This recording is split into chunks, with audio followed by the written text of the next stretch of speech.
All right. We're back. We are back. It's been 9 years since we last played. I'm pretty sure it's 13 years, but okay. It's hard to believe. I forgot to wear my glasses to show that time had passed. But we are indeed back. We've had some big sweeping adventures happening in our real lives, and they will continue. But now we can do this on Tuesday. So, anyway, glad to have all of you back. I was telling the others, I think for our recap we might do it like popcorn style, where like anybody can chime in with what they remember, just because it has been a while. And everyone, regardless of how much you say, will get a bardic inspiration die, which is a d6 that you can add to any roll. So, so if anybody would like to, I think it's important to start off with a caveat for those listening that the last time that some of us have listened to a session was 6 weeks ago, not 1 minute ago. So that's a very good point. We'll see how that goes.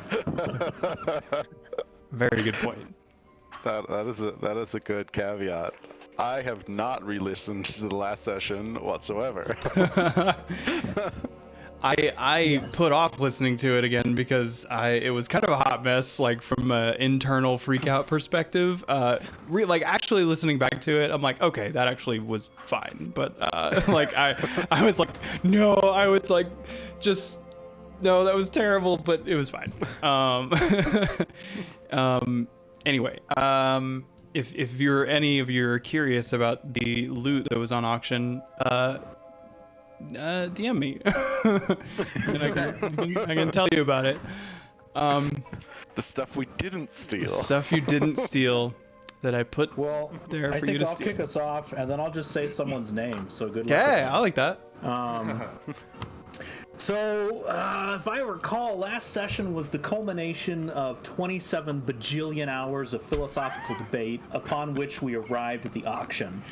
The auction where, in theory, the Lady of Coins is going to petrify everyone in the room, make their lives horrible, and then make off with all of the gadgets. We had come to a passing agreement whereby we kind of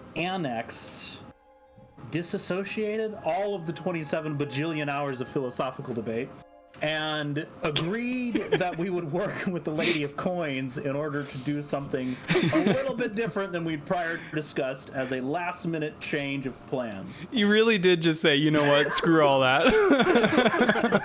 We really did, and it was worth noting. We went in, and the first thing that happened was there was some sort of concierge there that was like, "Hey, you got something you want to sell? Because we'd like to sell some stuff." Everyone else in the party was not making a move, but Falbin produced a very valuable, very rare golden arrow. And the concierge took from the very first session. From the very first session, I've been hanging on to that motherfucker. Gave it to the concierge. They took it out to the vault, and whereby we suddenly learned Magus. You've been popped by the corn. Right. So the thing is, you very much started like in media res. We didn't make it to the auction until about 2 hours into the session. That's where you take it off, man. Fine, I'll just like you with can, that you note, can, we'll come back to what actually started the session later. Yeah. Okay, when we get to the auction, the concierge, through conversation with the concierge mistakes Magus for Spiro Nerdigan, who is the son, the youngest, a son of the Nerdigan estate, and says that his father is already there, and at which point Magus tells him off for disregarding the point of disguises.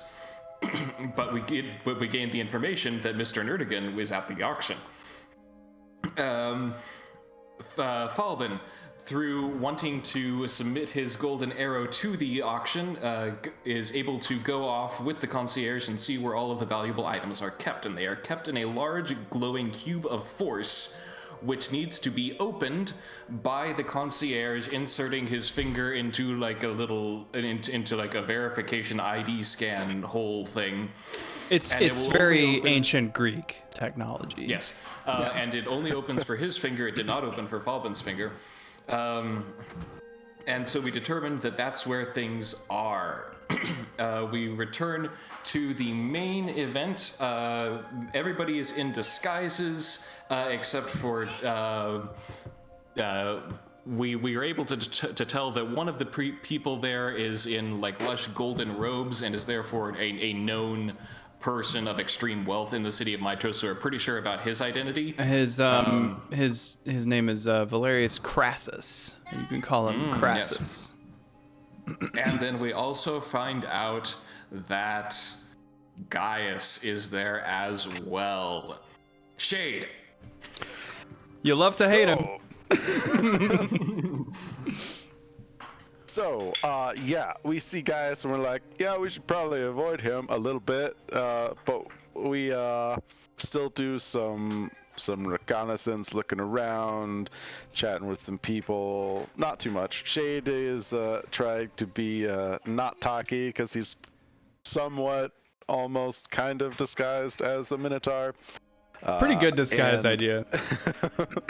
And yeah, so we eventually happen on the plan of some mechanics exploity teleportation to get into the vaults, and we say, you know what, let's do some invisibility stuff to cover that up.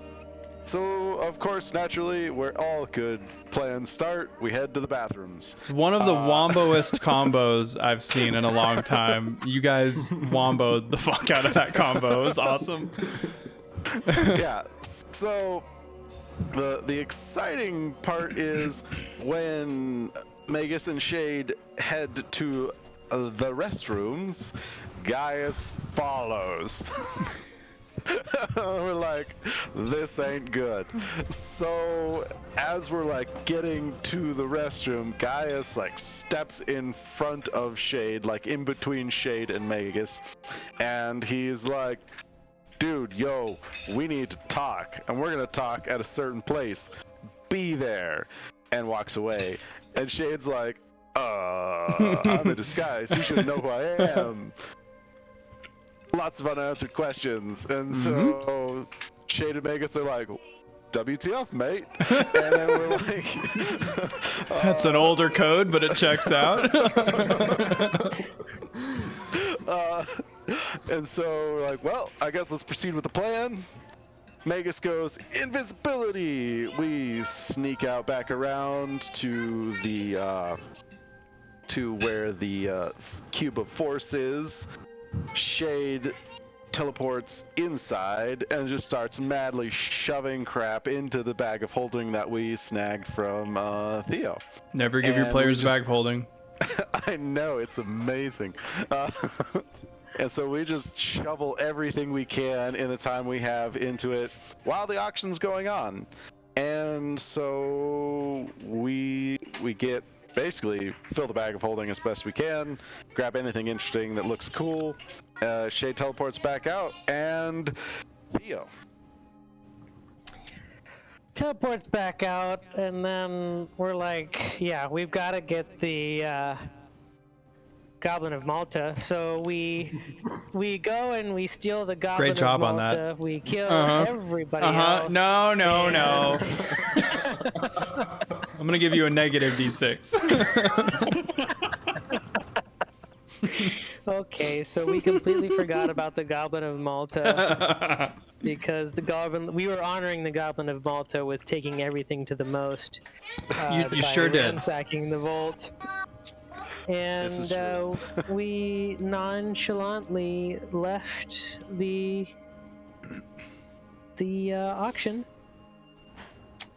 and that is the extent of what I remember. Nailed it! That is basically caught up. Like, Did anybody want to, Magus, you wanted to kind of fill in some of the earlier stuff? Yeah. So. By the way, can we do every session- recap like this from now on? This is great. I love this. No, go ahead. So the session actually started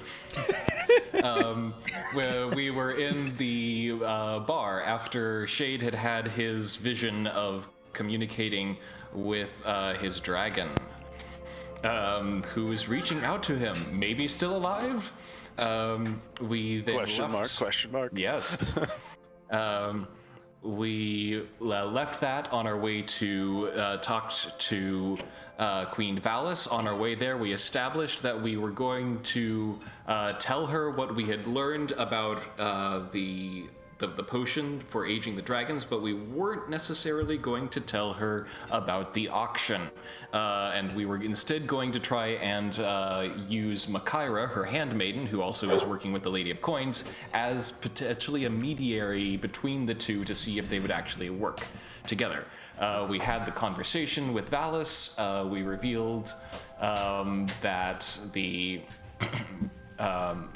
what we had done to poor Proximo, and handed over the evidence that he had been not only doing evil things, he had been doing illegal evil things, and hopefully get some gears turning in that direction. We revealed that the main ingredient of making, or a primary ingredient of making the dragon aging potion is divine blood, to which she suspects Lutheria, as do we. Makaira was not there, so we were not able to proceed further with that particular line of inquiry. We left, we went back to Magus's apartment at the academy. Magus and Thea went back to the apartment. Shade and Falbin went to the Agora and picked up like a bunch of healing potions and supplies and whatnot. Theo took a bunch of measurements of Hercules to try and make a battle harness for him, for this cute little animal. So he can finally be useful instead of sitting there not earning his keep. Continue. The red panda, for anybody who wasn't sure. Magus reads the note that he got from Master Yanis at the Academy. Oh, that which was last session? This was all last session. Oh my god, yeah. Yeah. Which reveals that he was able to use the armband to produce a sorcery-like effect, even though he is not a sorcerer by birth, thereby confirming that Magus was able to make the armband work through theory craft alone, and, well, maybe not alone, but through theory crafting, and that the effects are not just because he was born of the Titans and of Cassandra. Which makes him really happy because that was weighing on him for quite a while, as to whether or not his worth comes from his work or just from the state of his birth. It's a question we all ask. He was, So he was feeling great about that. Used Fly for the first time to like do a bunch of like barrel rolls and whatnot around campus. He comes back. We have our discussion where we decide to contact Makaira. Makaira stops by, reveals that the Lady of Coins, following the freeing of all of the slaves, no longer has much of an interest in the slave trade anymore, and is mainly just looking to get a bunch of money for her last voyage exiting the city. Which is so like I would like to make the point that like we did not entirely disregard our philosophical musings. Sure. It was just that a lot of like we found that we were able to reach common ground now that the Lady of Coins was looking to leave and not like keep the nobles in her possession. That is a fair point. A valid point. A valid point. Well taken. Well spoken. And through Makaira, we were able to arrange one last meeting with the Lady of Coins where we said, like, hey, we will help you rob all of these nobles blind if you don't petrify them, in which case setting the ground for our big heist. She says, I don't know how you're going to break into the vault, but if you can, sure. And so we then get a bunch of disguises so that we are able to go to the auction incognito. And we disguise, they're non-magical disguises, so they don't wear off. We try and disguise Shade as a minotaur with the horns and an iron collar because he's super tall and there are only so many 7+ foot tall people in Mitros. That's true. And so we go, we go to the bathhouses where it's being arranged and go into one of the private rooms, which turns out has an illusory pool, which you walk down to the bottom of it. It's not actually water. You could just walk down in it, and opening the grate reveals an entry to the sewers, and then going down the sewers eventually has an opening to where the auction is being held. A few points of note that at least I would like to point out is that following Gaius's talking with Shade, Gaius left the auction entirely, and so Magus tried to spread some rumors, or at least the maybe some doubt about wow, where did that Gaius guy go? Seems he certainly left early. Have you ever noticed about how the Order of Sydon just happens to have an endless supply of money? Hint, hint. Literally repeating rumors like so. that you heard when you first came to Mitros. Yeah, but trying to contextualize them in the context of soon there's not going to be any money left in the vault. That's true. Oh, very good. And also, upon leaving the vault, Magus cast Minor Image to make it look like the vault was still filled with money for the next 10 minutes. Very Ocean's 11. Very, very, very, very good. And yes, then we the final at the auction when the final piece came up of the Lady of Coins petrification bomb, she bought it for an obscene amount of money, and then upon learning that the heist had gone off successfully, she did not use it, and so the nobles and their entourages were not petrified. She did, as part of our agreement, she did give us a bunch of vials of serum that would protect us from the petrification effect. I think only 2 of us took them. I believe Falbin and Theo still have theirs. That's very true. Some of y'all were just gonna face tank that shit. Falbin left the room, and Theo just thought he was invincible. Money. To the most.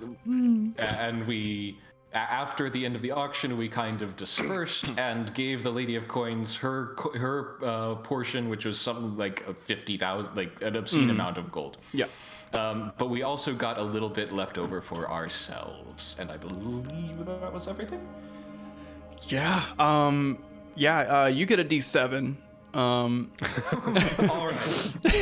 Everybody else gets a D6.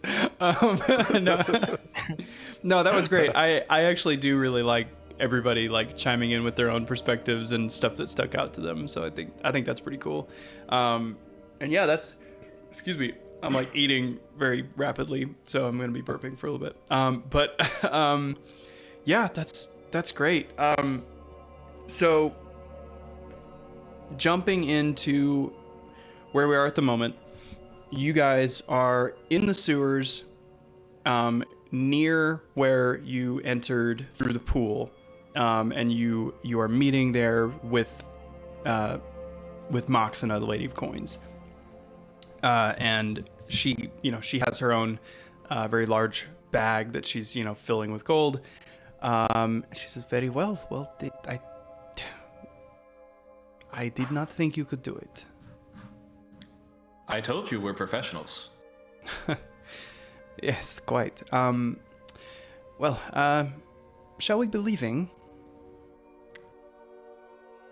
Swiftly, yes. You guys head to it's just right around the corner to where you came in. The looking up the ladder that goes up to the grate that you came through at the bottom of the pool, The grate is closed.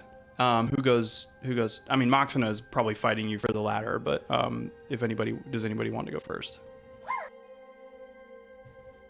Who's pulling the lever, guys? Not that it matters. Not that it matters. I say we let Moxina pull the lever. I mean, I'm good with that. Okay, so she like hoists the big bag of like 50,000 gold over her shoulder, and she starts climbing up, and she puts a hand on the grate, expecting, and there's resistance. She expects it to just push open. She says, "Did you lock it behind you?" I wasn't the last one through. I don't believe we did. Falcon looks at Shade. She says, "Falcon, you thief, come look." She stays up on the high part of the ladder, but just kind of swings out to the side and like ushers you up to look. Oh boy. Yeah. So I guess I'm gonna try to figure out what the locking mechanism is and see if it can be picked with these tools I have. And while you're my distracted, amazing intellect. While you're distracted, she kills you in one hit.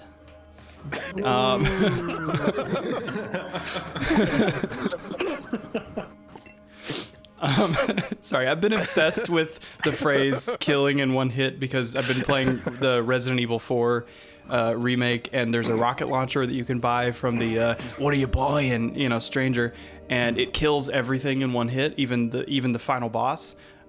So I've just been like obsessed with the notion of killing anything in one hit. So sorry. So your thieves tooling. Before you even get your tools out, you notice that because there wasn't a locking mechanism on it when you first went in. It was just a grate that popped open. But you can see there are chains looped around and through, and there's a lock affixed to the chains. Like this was done intentionally. Oh, cool. Nice. So Are they like Sydon stamped chains? Because like you can make an investigation check if you'd like. I'm not the one up at the ladder, so. Yeah. Sure. I will roll an investigation to be like, what the hell is this? 17. They're master lock. Cool. Yeah. I'm intimately familiar with master lock. There might be so a quick set mixed in there too. Harbor Freight, definitely. No, so I mean, there's no like branding. I mean, there's just common chains. But there's multiple locks, and I'm gonna need you to make a dexterity check because the locks seem to be like on the other side of the bars, kind of out of reach. Multiple locks. Oh. They're like gonna burn us in this town. What is going on? Multiple locks. You said a dexterity. Yeah. Yeah. Over this one. An ability. Normal. From what we can see, this is still a. Oh. I'm gonna session inspiration. Okay. Yep. From what we can see, is it still just the normal empty bath? Is that right? Bath on the other side. As you're thinking that, you start to hear the sound of water. I don't think that's. Is that right? Is that right? 1d20. Proficiency correctly? I guess it is. Gosh dang it. Yeah, so as you're wondering that, Shade, you hear the sound of water start to flow through through pipes, and up in the pool above, water starts to come out of outlets kind of all throughout the pool. Great. And after a few seconds, the water starts to run down towards the grate where you are standing on the ladder. And Moxina looks at you, Falbin, and with a concerned look, she says, "This is not good." How far are we? Like, how deep is this ladder? The ladder, like, you mean vertically? Yeah. So the pool was like 10 feet deep, and then the ladder goes down about 20 feet from the bottom of the pool. Oh, we got time. I mean, as you're saying that, the volume of the water begins to increase, and it's like now jets of water coming out of the sides of this pool, and you have to brace yourself now from the amount of water that's coming down through the grate. Oh, that's great. Moxina is very concerned, but Quick look around. Are there any other exits?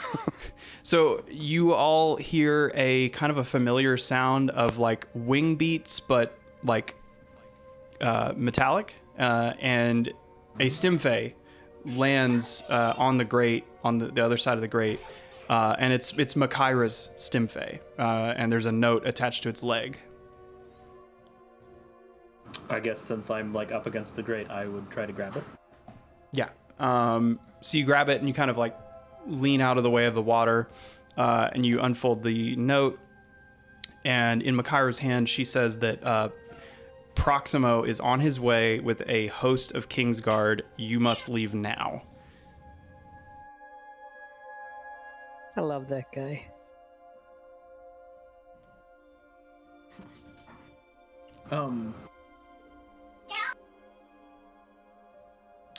Cool.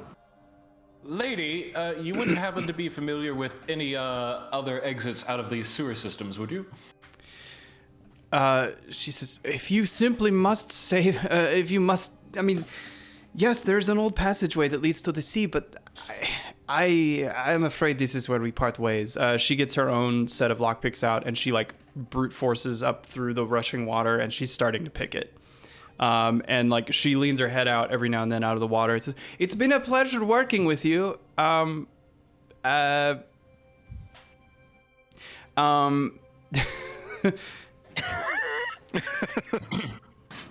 Cool. Shade's got to look around for this other exit. Yeah, Shade. Everybody make an intelligence check. An intelligence check. I'm so freaking intelligent. Son of intelligence. Come on, Megas.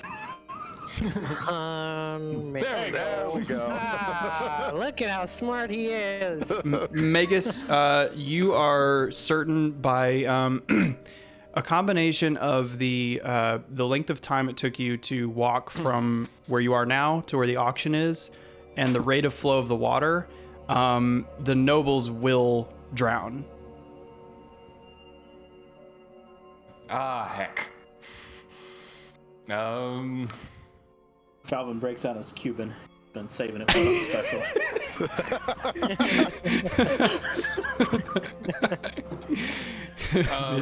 Mission accomplished. With my previous trips to the bathhouse, do I know that there are mechanisms to shut off and like turn the water on and off? Yes, but they are well inside the facility, and Right. probably under guard. Mm-hmm. How good is the like? How large is this great area? It's like 2 feet across, like just big enough for Shade's shoulders to get through. That's my unit of measurement for holes in this game. Right. If Shade's whiskers don't touch the edges of the thing, then he can get through. Yeah.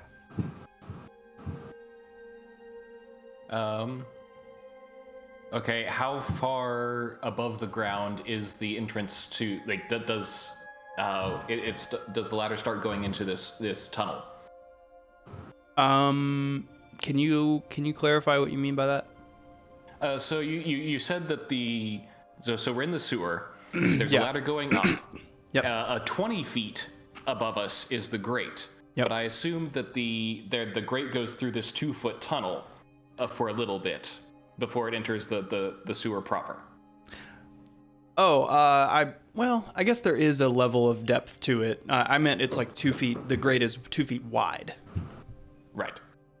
Okay, but it's just ladder up to grate. But you're wondering what the thickness of the bottom of the pool, like between the pool and the space where you are now.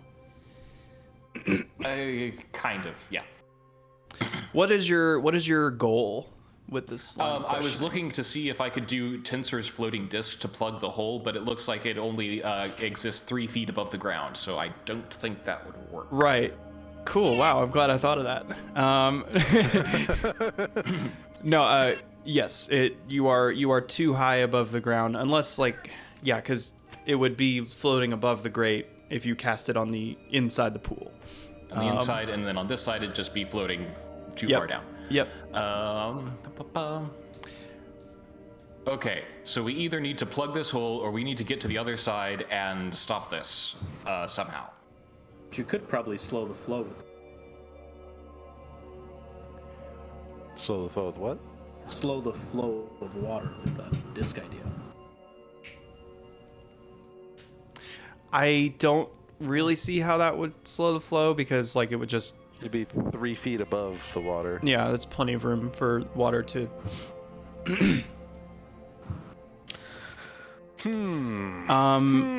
Moxina is picking the lock, so she's about halfway done, and she says, "So what will it be? Will you stay or will you go?"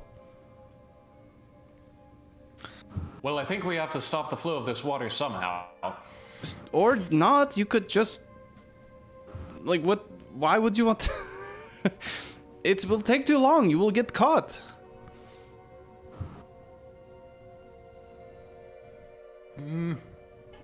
We have to get out of here. I am aware. I mean, All right, from when this is I'm imagining you're gonna make me roll a check for this, but I love to do that. from when we came in through the baths, is there anything that would pop to mind that Shade would have seen, like furniture or something like that, in the bathhouse that would be something that could plug the hole, like a stone bench or something like that he could push into the bath and plug this hole? Roll an intelligence check. Okay.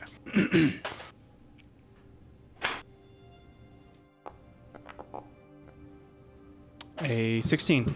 So, yes, but you also have the simultaneous thought that you guys entered in through one pool out of likely a large handful of other pools. And you can hear water rushing behind you in other tunnels. Here's a Theo idea. Can I blow that up? What?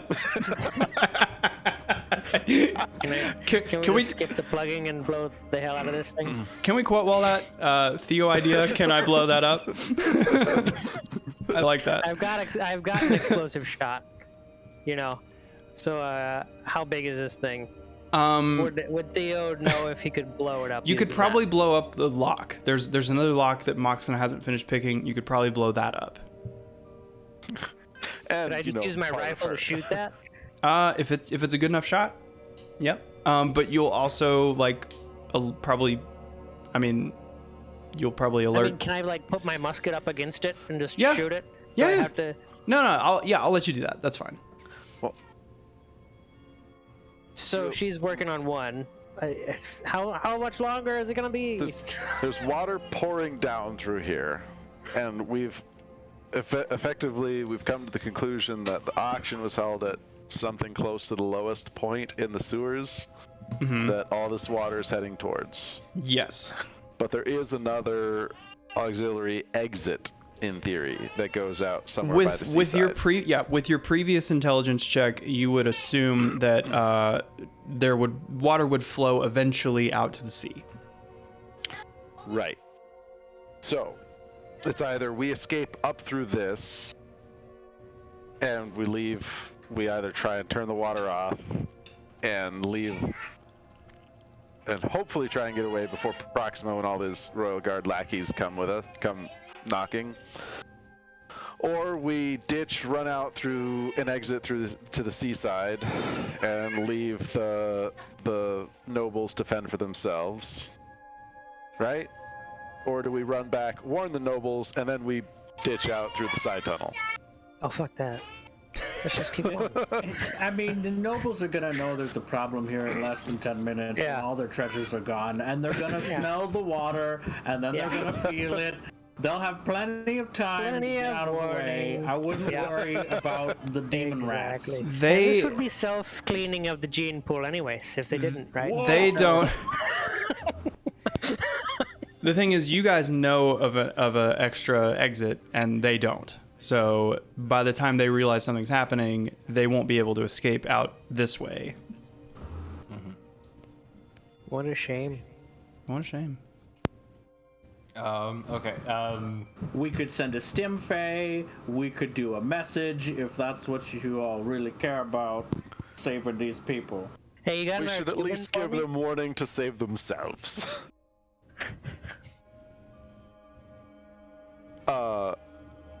And because one of those things, like you said, this seems to be coming from a whole bunch of different pools, right? Yeah, Not just this one. Yeah, we wouldn't- Somebody not turned big, on the somebody turned on like the full house cleaning, like self-cleaning system or Right. something. So it's one of those things. Even if we did get up and try and stop it, we would be trying to turn off everything, Yeah. and that's not really going to be feasible before Proximo gets there. Yeah, I mean, you can save them, but you'll likely get caught. Yeah. I would like to skip the catching. Yes. Same here. You could also just kill all the guards and go that way. we probably could. complete murder hobo. I- Let's do this. Like I say, like that is an option. I am prepared for you to do that. Don't think that you can't do that. You're allowed. Our job is not to do the things that you are prepared for. Okay. Outside, you have All to right. think outside of the box. We gotta think outside the box, go beyond expectations, the usual. I tricked them. I tricked them into saying that. Ha. So Falbin's 2 cents are, if we want to alert the nobles, I'm not opposed to that. I am opposed to us going down tunnel. I think that's not wise given our current situation. We could send a message, we could send a stim fay. There are ways for us to tell them if that's really important. I'm also amenable to fighting if you think that that's worthwhile, but given that we're gonna send a remote message if we're doing that, then there's no reason to fight. We can just get out. I'm ready to get out. Let's get out. All right. Right. I don't want to fight Kingsguard. I don't want to just leave all the nobles to die. Anything that aligns with that, let's do this. Okay. Let's go. Let's find the alternate exit and warn the nobles. Okay. Done. Cool. Have fun, Lady Coins. She says, "Very well. If you simply must save those fools, move quickly. If you seek me out, should you ever voyage to Themis, fate's willing you find it in a better state than you remember it." And she looks at you, Theo, directly, when she says that. Yeah. So you guys Send me are, them digits. and you don't shoot. Are you hitting on me, Theo? So you don't shoot the lock off, right? I'll shoot the one that she's not. I'll be like, okay, move. I'm gonna get this one lock for you, and you can get the other one. Okay, yeah. She clicks hers, and then you plam, shoot the other lock. She pushes it open. She says farewell, and then she's off like a flash. Returning to the tunnel junction that you came from, you hear this flowing water moving in multiple directions. Yes. So we're going back towards the nobles? We're gonna see them in person? Is that what y'all decided? No, Well, not necessarily. Where is the alternate exit? Is that in the direction of the nobles, or is that completely off in a different? So you already know that the water would be flowing in a certain direction. If somebody wants to make an intelligence check to try to, or survival check, either one.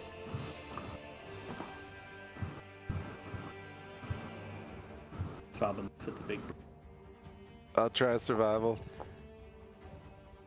Nice, yeah. Dirty 20, and a 23. So you hear the water rushing kind of to one side, and you hear more quiet the other way, and you see the water flowing, and you just follow the direction of the water. And you go, and I don't remember how long it said it took you to get to the auction room last time, maybe 10, 15 minutes. You guys are moving at a hurried pace, so it's quicker. Is this, the other question was, is this taking us in the same direction we came from the auction? It is actually, yeah. It's it is taking you in the same direction. And soon enough, you find yourself at the entrance door to the auction, and the passage continues past it, but the door is open. Do you stop? Do you keep going? I mean, we're gonna. I say we do this as heroes, as ourselves.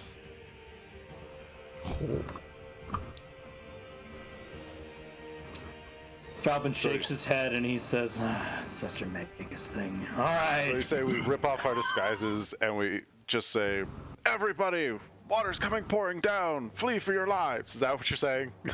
Pretty much. Except I would say, flee for your lives. Flee, you fools! Okay, so y'all are going mask off, which I guess kind of works because then they don't know that you were part of the auction, right? Like, in theory. That's wild. In theory. Okay, so y'all quickly, change. Yep. Shove it on the bag holding. This is like overflowing bag holding. I was actually gonna ask where you put the disguises. I would have thrown it into the canal if people. Oh, but okay, bag of holding. And Shade's over there like picking up littering Magus. Really? If everybody's gonna flee and we're throwing it in the canal, it's gonna be floating by, and they'll be like, "Where did these disguises come from?" I would like to see tear away. Tear away. I would like to change artist wizards. I would like to see if I can find the Goblin of Malta and where that is. If I can map that on my way out in the confusion. Yes. So I do want to looking for the Goblin of Malta. You bust in. Goblin. Okay, so what is the first thing that is said? Like just canon. I'm what going is to said? say.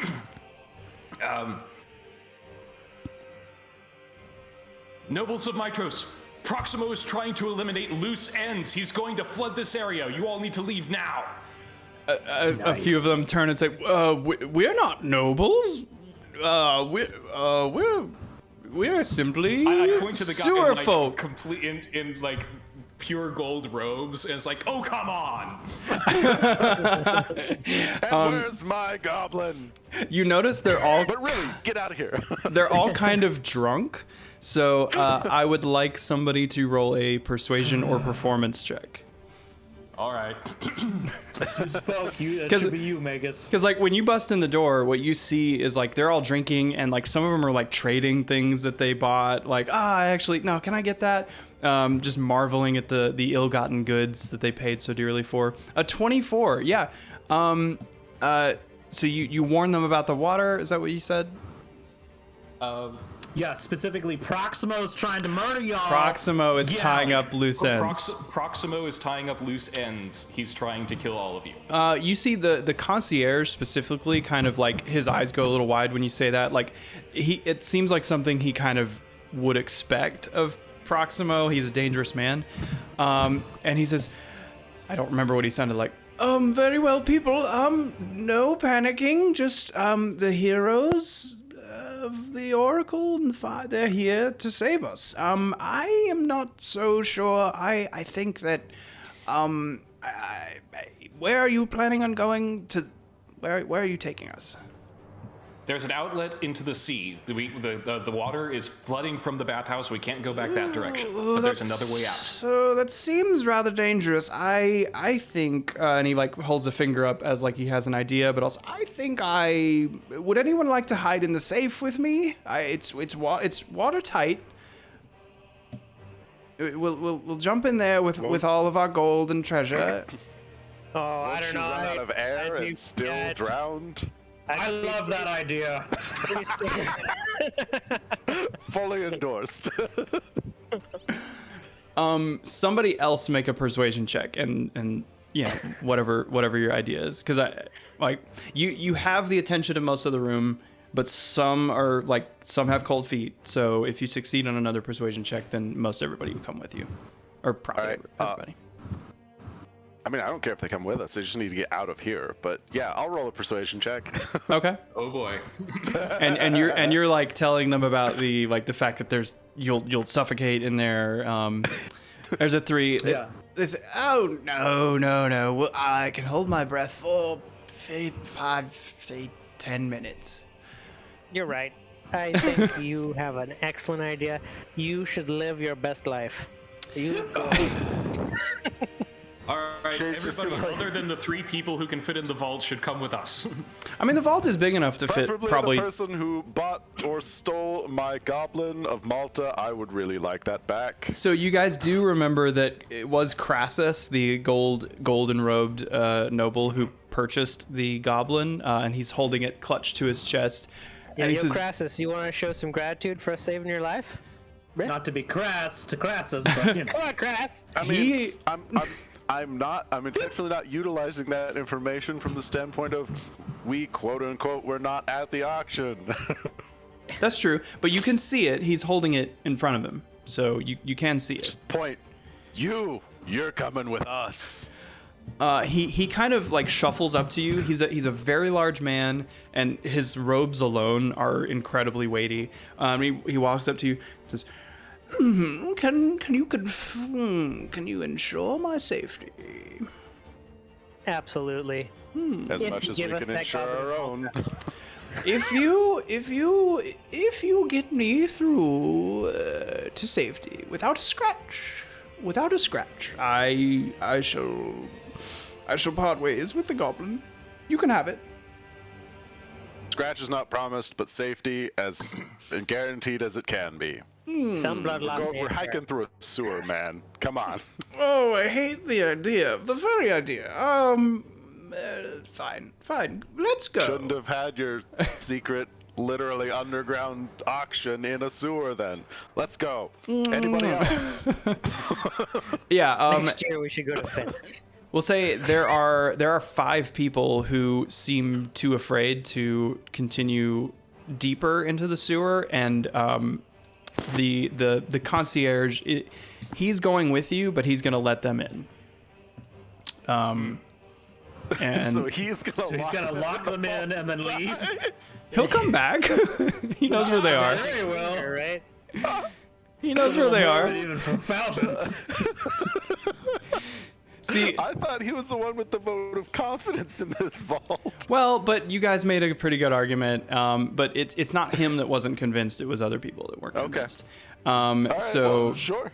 he doesn't want to see them is die. Mr. Nerdigan among the vault Oh, people or among the people coming with us? Ooh, I haven't decided. Roll What a die. do you guys Roll the dice. what do you guys want? What do you guys want? Do you want him to come with, or do you want him to stay in the box? I want him to come with. Okay. I don't care. Does anybody feel strongly one way or the other? No. For those listening, Terran Nerdigan is like probably the most powerful of the aristocracy in Mitros, and also is the one person that like you guys know willingly supported the illegal slave trade. Maybe he should stay.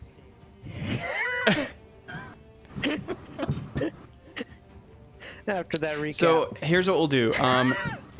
Somebody roll a d20. If you roll high, he will come with you. All if you right. roll low, he will stay in the I box. got it. Here it comes. 1d20. Bam. In the box he goes. Ooh boy. Fate hath decided. Not even a bardic die could save him now. He It'd be a real shame if that guy lost his hands and he couldn't open the door. Wow. he gets in the safe, and they all get in the safe, and I imagine by now, like, water's starting to, like, pour in Oh, through, yeah. like, the doorway. oh yeah, people are starting to panic, and like you guys' ankles are getting wet. And they get in the vault, and you guys start to leave with everybody, and then they look around, they go, "Where's all our gold?" And then you guys like head off. Just keep walking. Had to make room. Real secure wall that will keep you safe. Can we make Theo's response canon? Wait, what was it? Had to make room. Had to make room. The concierge is like, wait, so what? Wait. Were we robbed? Were we robbed? It's impossible. There's no time now. And Falcon starts leading the way. I will have to investigate. Yes, we must hurry. Okay, so you guys have, let's say you guys have 15 nobles in tow with you. Wow. And some of them have names. At this point, some of their disguises are starting to falter. Either like, oh, I got hot and I just took the mask off, or like I'm drunk and I tripped or whatever. So you have Crassus. Magus, you are aware of which one Spiro Nerdigan is. He's actually coming with you. Oh, interesting. Yeah. So, wow, this is great. So you follow the hall past the auction room, which eventually leads you. You guys are rushing. It leads you to a heavy bronze door, and adjacent to it is a circular crank handle. You can see that the door slides up and down from the floor and is currently at about a halfway open point. And there is just years and years of mud, trash, and who knows what else that is piled up against the door. What do you do? Start cranking. Okay. I kind of nudge Magus with my shoulder too, and I'm like, prestidigitate. I'm. Who made you an expert in magic? I'm just saying, I have personal experience of prestidigitation in the cave where I swam in the sewer pit and you cleaned me off. I'm intimately familiar with what prestidigitation can do, sir. I am waiting to see if the handle works. All right.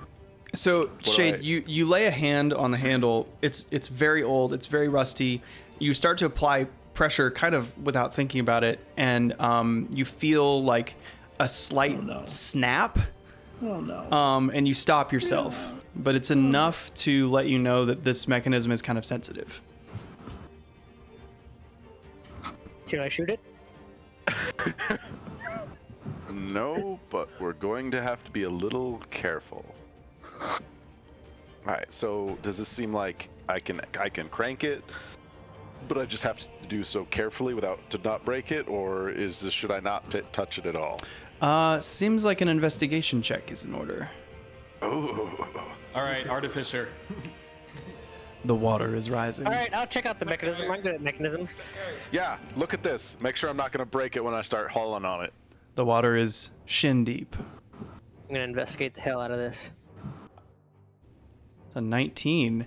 Yeah. So you're pretty sure that somewhere in the wall behind the wheel is probably some cables, some pulleys, and a weight, like a counterweight mechanism.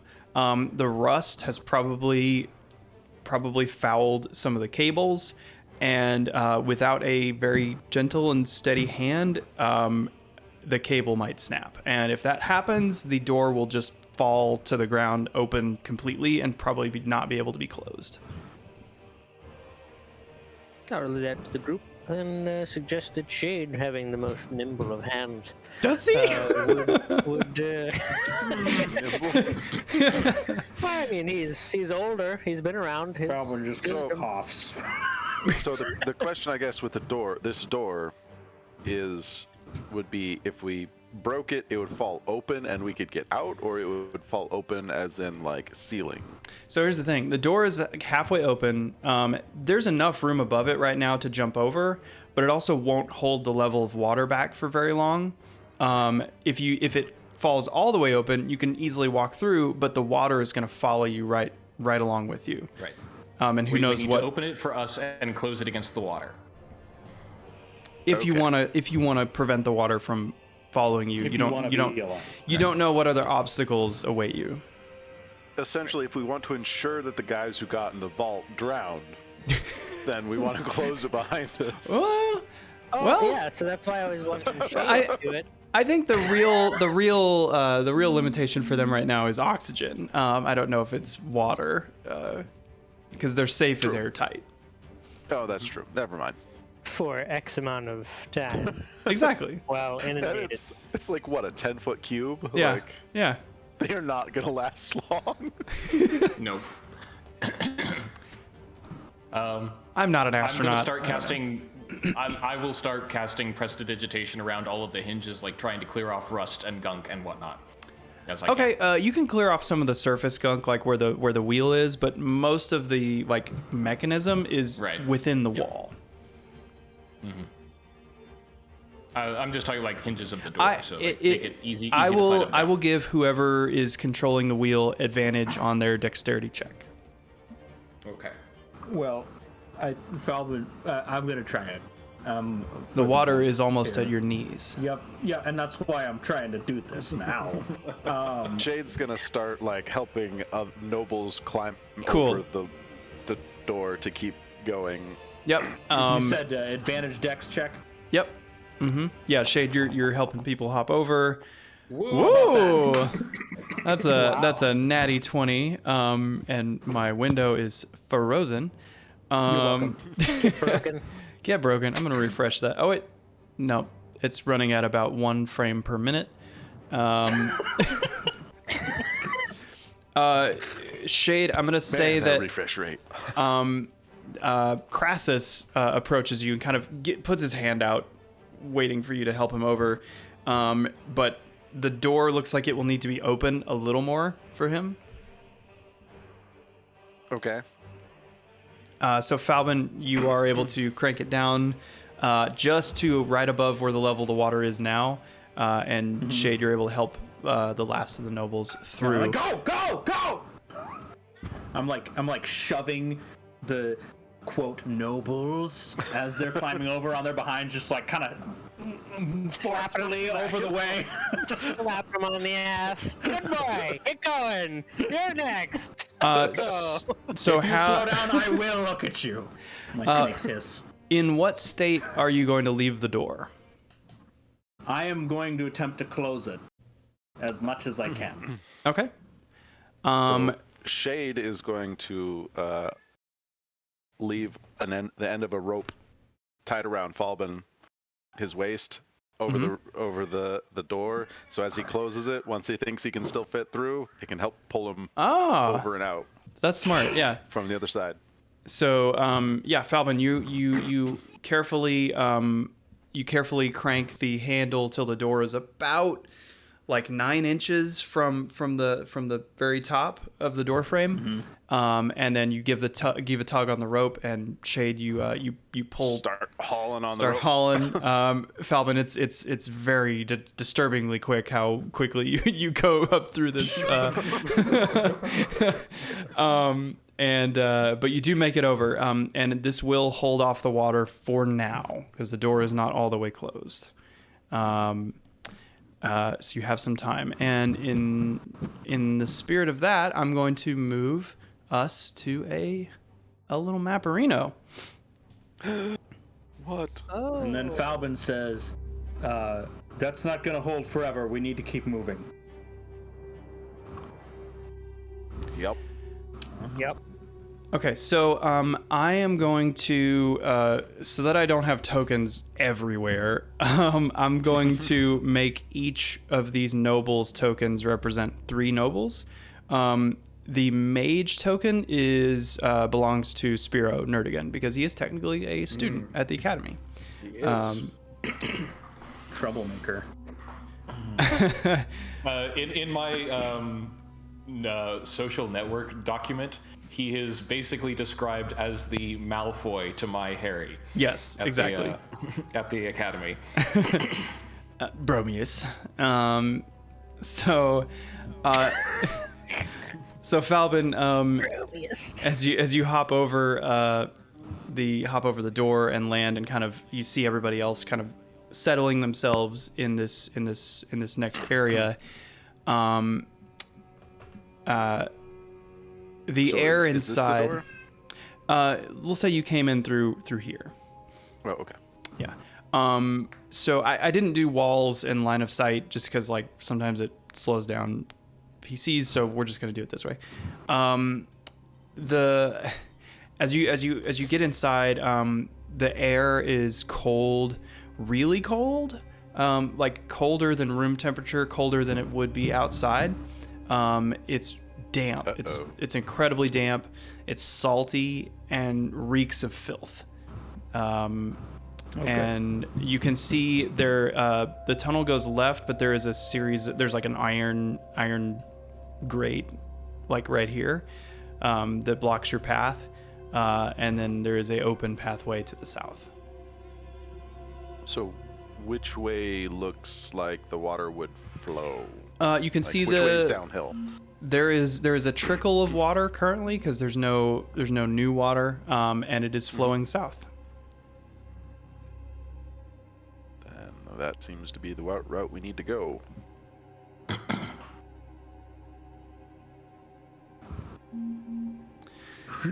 What's everybody's passive perceptions? Oh, Not that it matters. 18. Falvin, you stick a hand out and grab Shade as he's kind of like trudging I'm like, ahead. Whoa, slow down. I think my passive, that's the one in parentheses, right? Yep. Yeah, 15. Falvin, you smell something. I'm like, I smell. It's not good. It's Shade. He stinks. He stinks really bad. And it's not you. I smell a lot of something, and it's terrible. You have to be a little bit more specific. Yeah. So investigation or yeah, please roll perception, or... probably perception. Yeah, because it's like you can smell something, but you're trying to zero in on it. Ooh, that's a 26. That's a good one. Along the walls on the east side, you see some pretty large patches of some kind of mold. Of a green or a brownish variety. And would Falbin know anything about that? With the proper nature check. The nature. I'm making you guys roll all day. I'm hearing that. I'm hearing that. A dirty 20. Wow, that's really good from a 10. Thank you. Okay, so brown mold is bad.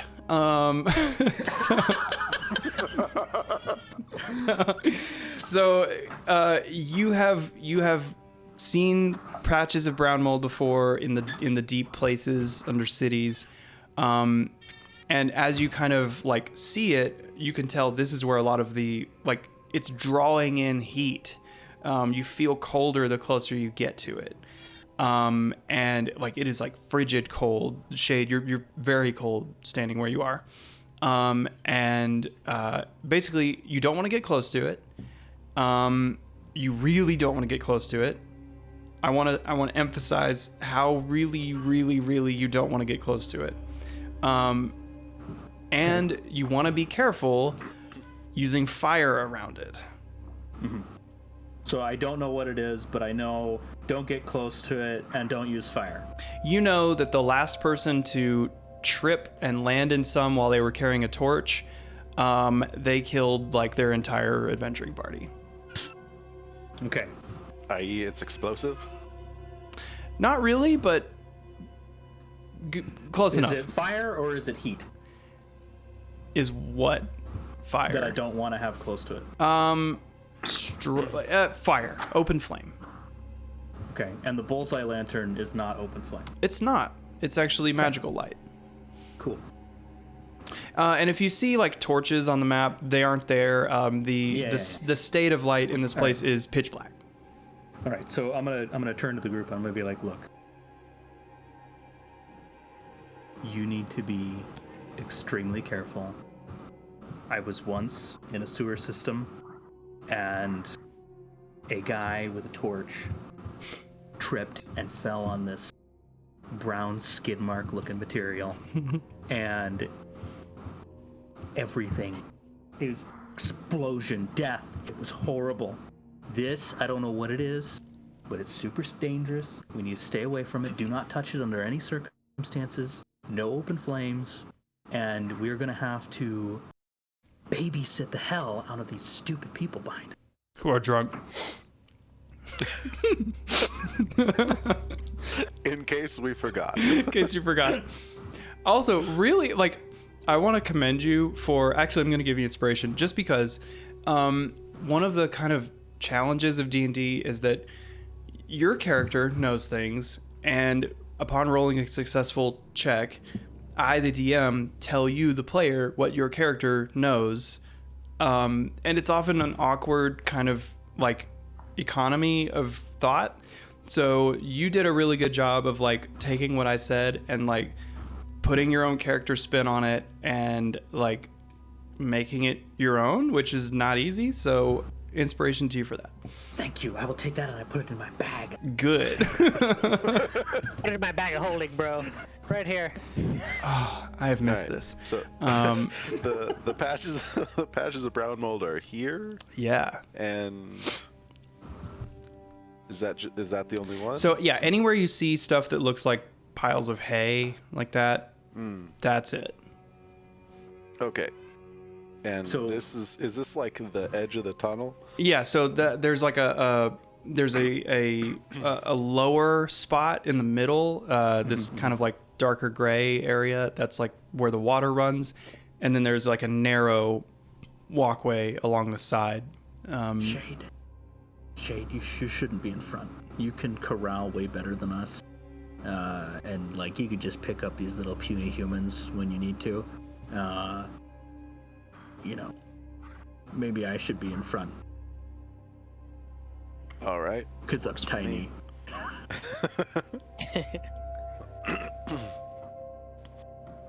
If we have a bit of time, I can cast Tensor's floating disc and carry nobles across. That would Oh. be Has to be helpful. ritual. And maybe we could like tie them to the disc so they don't fall off. Just It like has to be like ritual hog tie 'em. task, so it will take 10 minutes. We might not have 10 minutes. Is this entrance known, or would we know if it was known to Law enforcement. I can't remember his name now. Proxima. Proximo. Would we know if this exit is known to him? You're not sure. Okay. I'm going to go ahead and start ritual casting your Tensor's floating disc anyway, Okay. while all this is going on. Okay. All right. Shade's gonna grab a couple nobles at a time, starting with the ones that look the most. Starting with what's his name? Was it Crassus? Crassus. Crassus. Yeah. Mm-hmm. Crassus, and then the rest that look the most sober. Sober. Okay. Sure. So the most sober, Crassus, and then like the next two that look the most sober, and kind of like in groups of three start explain this is what's going on, and you need to carefully proceed. You have to follow Falbin carefully, and like lead them up to the edge, and have Falbin kind of lead them down this opposite edge of the tunnel. Okay. I'm gonna give you guys control of the nobles tokens so that you can move them, if that makes sense. Okay. No, hold on. Also, one. What? What? Look at your chat. One. What? Yes. I'm aware. Yes. We know what this means. Configure ownership, all players owner. Okay, you guys try moving a noble token now. Okay, perfect. All right. You guys are now responsible for these nobles. All right. I'm I need to basically pause gonna- for 1 second just to check something. Uh-oh. That's not good. Two. I'll take a bite of pizza. Okay, unpause. Have fun.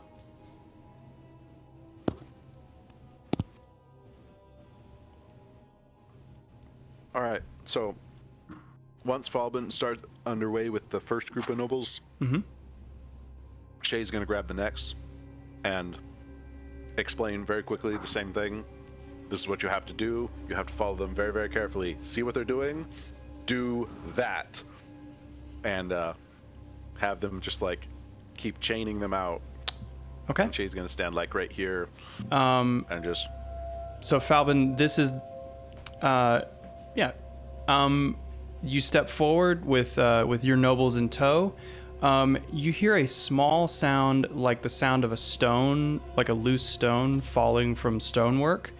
And one of the nobles, you hear like a sound as something just falls and embeds in their skull, and their eyes cross, and they fall over dead.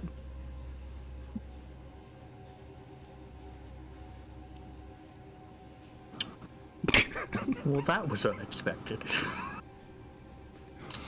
Was it a trap? I'm kind of You're looking not around sure. for what the hell was it? Make a perception check.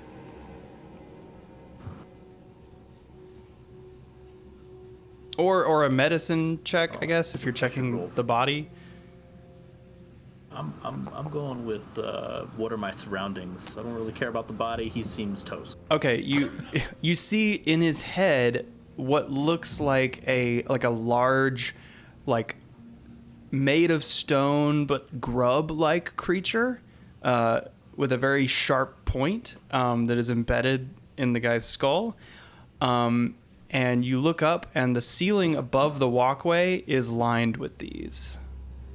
Would I know what it is? Nature check. Deadly. I could do that. Deadly.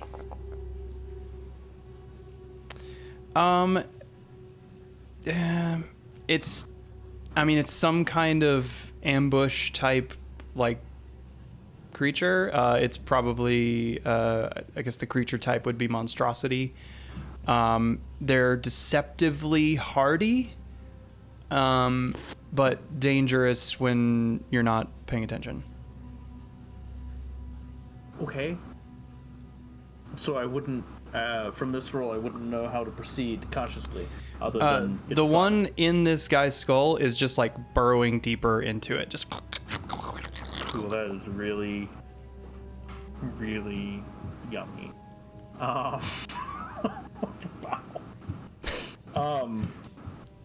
Okay. So I kind of like look back at the group, and I'm like, the like pointing at the dead guy with two hands, and then like pointing at the ceiling, and then like pointing at the dead guy, and then like I shrug. Shade's gonna ask quietly, does a lightning bolt count as open flame? That's a good idea. That is a good question.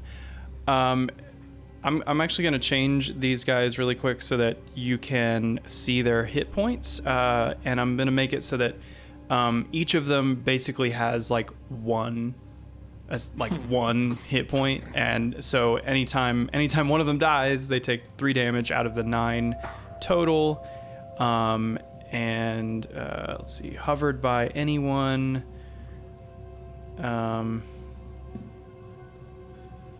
See if you can hover over a noble and see their hit points now. Yep. I think some of them I still need to update, but perfect. Yeah, you guys are babysitting now. I love having expendables. Okay, so the thing in the one noble skull isn't dead. It's feasting away. Shade, you're wondering if a lightning bolt counts as open flame. Mm-hmm. I mean, I'm asking the group this. So it's like. Oh yeah. Magus knowledgeable in magic, I would like he would know difference between elemental types of damages because you know that his lightning wheelhouse. can start fires. Right. I'd say it's like a this is like more a of lightning like a- bolt spell wouldn't count as like fire damage. That's true. I think it's So in the I would- rules of D&D, lightning spells don't catch things on fire. I don't think. Correct me if I'm wrong. I don't think so. So I don't know. You gonna pull the javelin out? You gonna do it? I can do it. I can pull the javelin out. Do you remember the secret word? Was there a secret word? On a secret word because I haven't used it yet.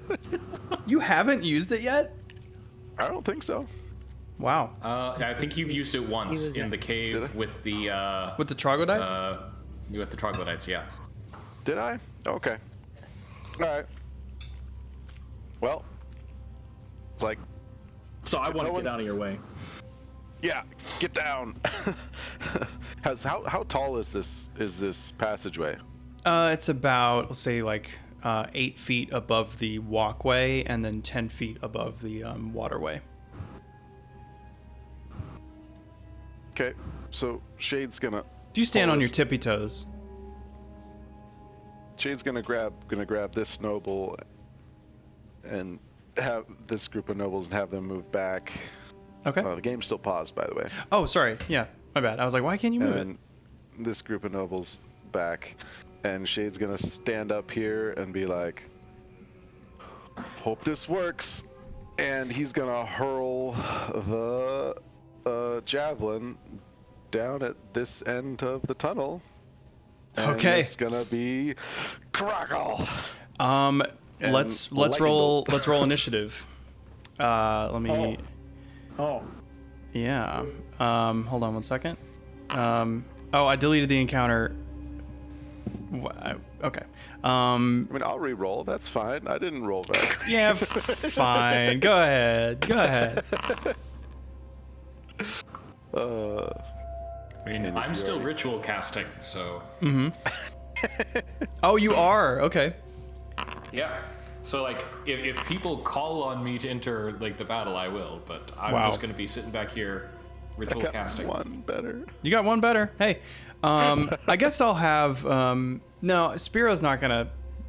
He doesn't want to sully himself. Yeah. Okay, so Magus, you're ritual casting. Yep. So you're continuing to do that. Mm-hmm. Can you do anything else? I wouldn't be able to cast a spell. This requires my concentration. Okay. It's kind of like a short rest sort of thing. Okie dokie. Falbin. So does my attack not Oh. go through to start? Yeah. Wait, why feel why like- am I blanking on this? Wait, D&D. If someone starts a fight, who goes first in initiative? If it were a surprise round, then they would go first. If everybody knows of everybody, then it's still just basic initiative rules, even though they were the ones that started. Yeah. We encountered this with the troglodyte king. Yeah, it's unfortunate. It's a little narratively weird. But Okay. yeah. So I'm like winding up for a throw. And Exactly. The light, the javelin starts to crackle, and the things on the ceiling start to rattle and roll. yeah. So I would move over here, and then I would prepare an action for if one of the bugs, thingy, monstrosity, stone, gluteus maximus burrowers make a move. Yep. I'm gonna just instantly kill it with my magic Ah. weapon. See, Shade, he's Falvin's working with you there. nice. Cool. Theo. Oh, I guess Rue's in there too. Oops. Oh, he's on your. Rue's time to shine. Yeah, just raring to go. At this point, so what are we seeing? Oh, here I should. Oh, I thought I revealed them. Oh, no. There we go. So you see 4 of these thingamadudes suspended from the ceiling. Whoa. Those are nasty. Yeah. You know, I think you can hover over the token and it'll like show a larger image of what they look It like. does, and it's Yeah. nasty. Pretty gross. Yeah. Yeah. They look like they would eat brains. Yep. I'm gonna just get right into it. Well, it's not their fault that the brain is the first thing they run into on the way down.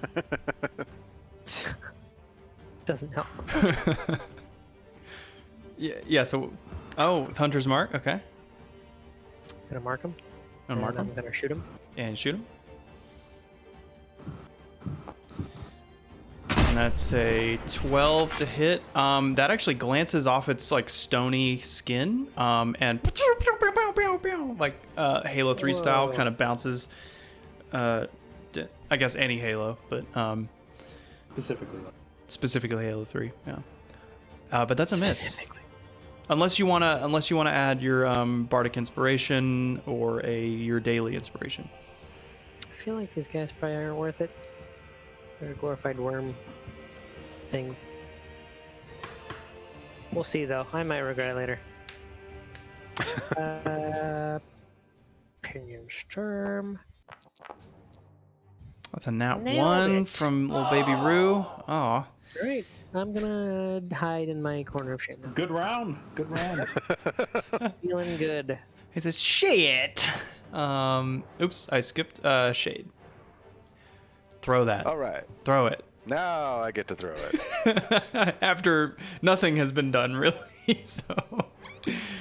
Oh. Can I rotate this? Is it doing a spell template? Yeah. Oh. It How do won't I- let how you do I- drag it out from your... Oh, what the heck? Mouse wheel? Oh, what the heck?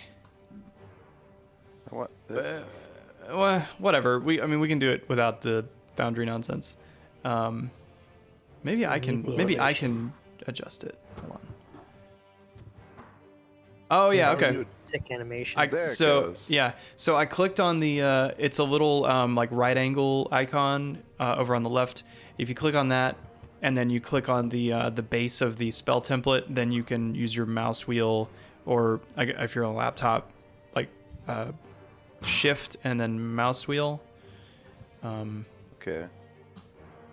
There we go. All right. Yeah. But look at that. And I'm going to Beautiful. Attack. Yep. Does the physical attack hit the first one in the line, or does it? Yeah. Okay. I believe so. And then the lightning goes through everybody else, right? And they need to make they need to make dex saves. Make it better. Make it better. Make it better. Yeah, I probably should. I'll use my bardic inspiration. That's what, D6 you said? Yeah. Oh, They'll all no, make their that's not one dexterity of saves. that and roll. It's a 14. Okay, 14. That's actually not quite enough. The physical javelin clashes off the first. They're called piercers.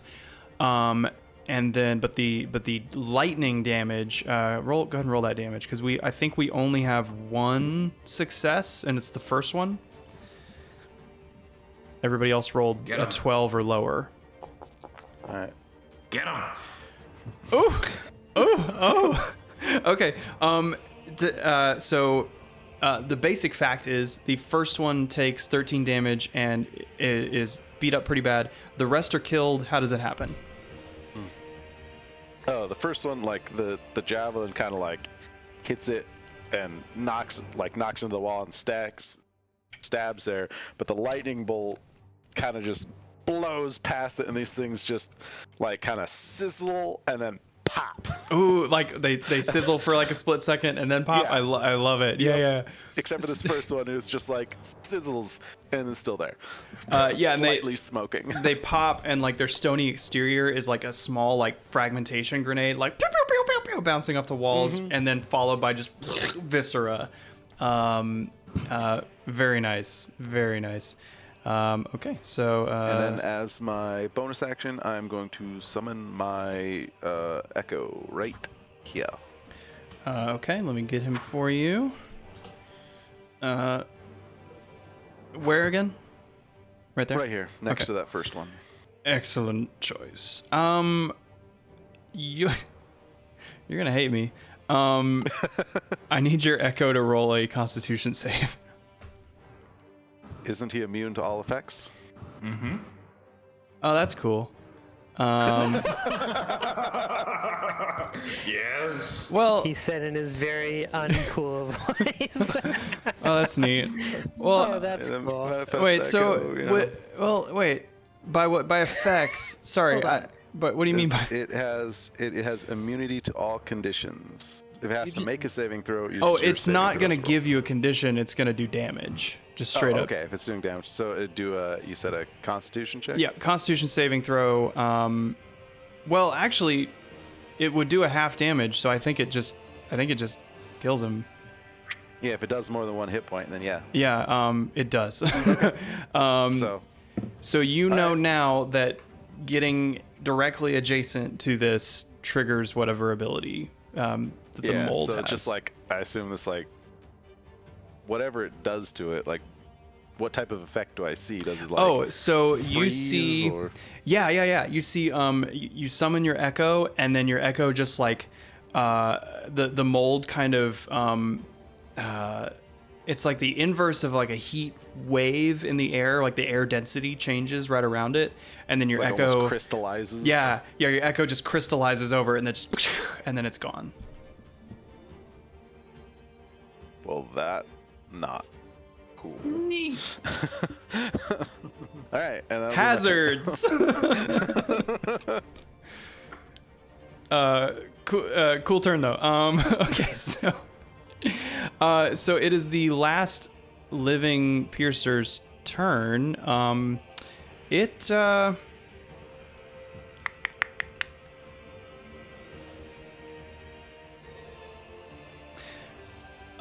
drop to the ground.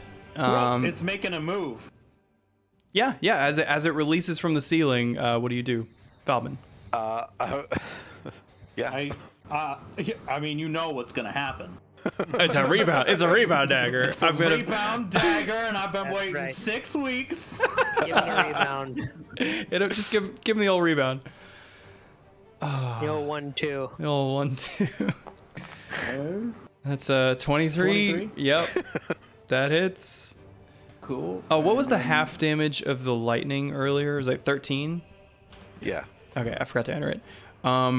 Yeah, how do you... So that as the piercer releases its like kind of tail grasper from the ceiling and begins to fall, your dagger is just ready.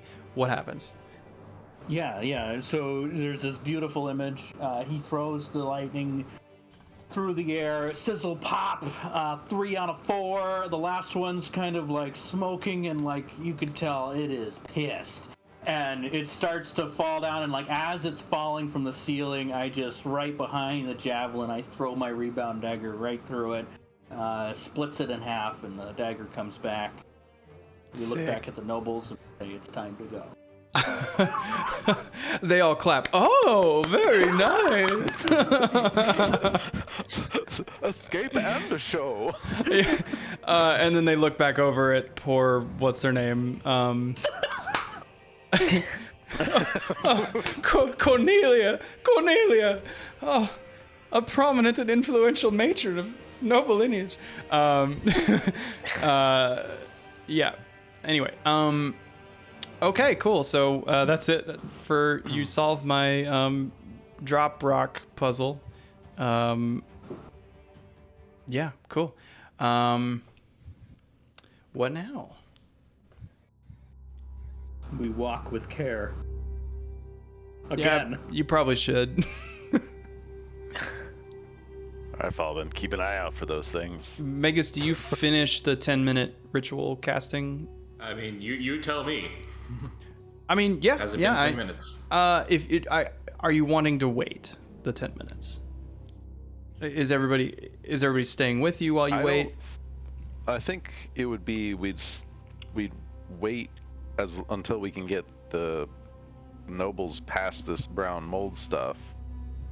At least, start down this path and see what the T looks like. After that, we might want to wait.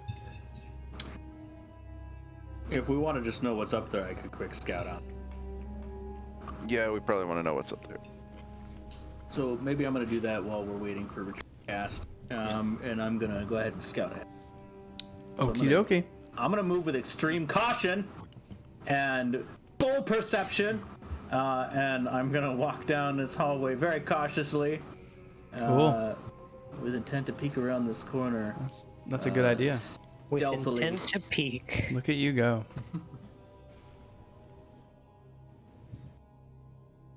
I'm gonna give you, if you would take a step back, Okay.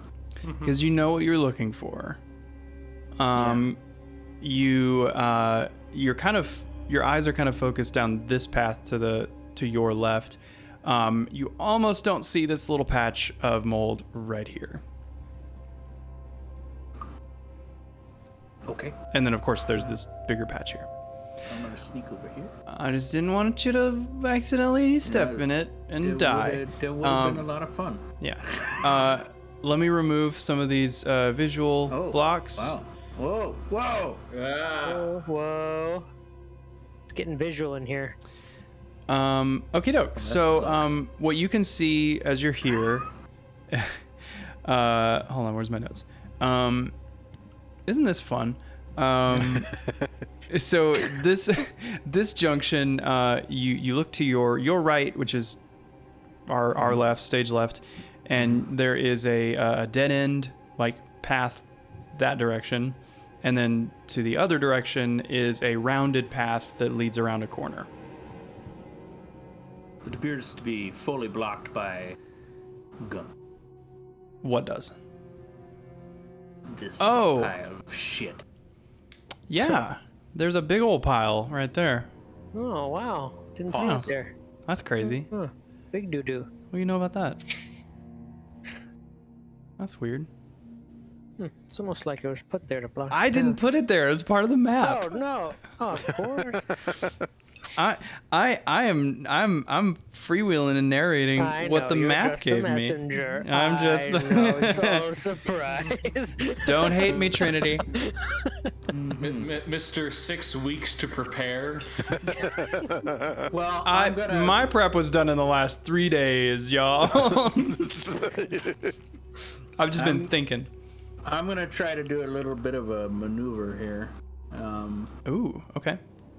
I'm gonna try to like jump over this corner here and avoid. Are you gonna try to like kind of jump up and swing around the corner I'm gonna column? hug this corner as tight as I can. That sounds like an acrobatics check.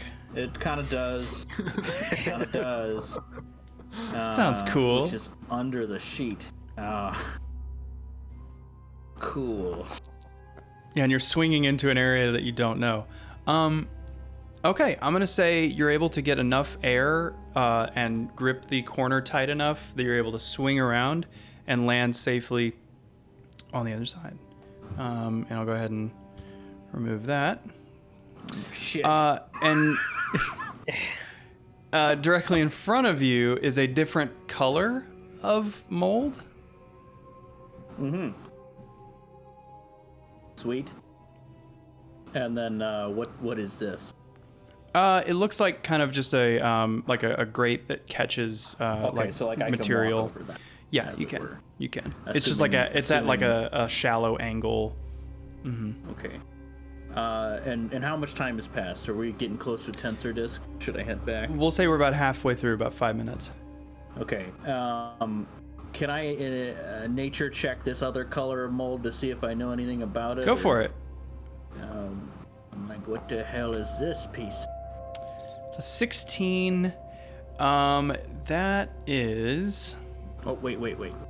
I'm gonna. This is a bardic inspiration ad. It's an 18. An 18. That is yellow mold. And it's more like mushroomy, like fungus type.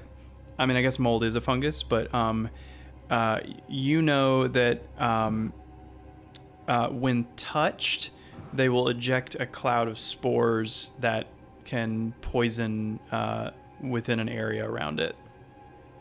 That is wonderful. And so if I were trying to navigate around this, You also know are that we it's susceptible to fire. I cast Fireball. Yeah. I mean, if we fireball this whole tunnel, we. What's cool is that I know that Magus has like a shape spell ability that like if needed you could do a fireball around this brown mold, which is wild. which I'm excited about. Can I sneak around? Is there enough room here that it's an easy thing to do to sneak around it, or is it...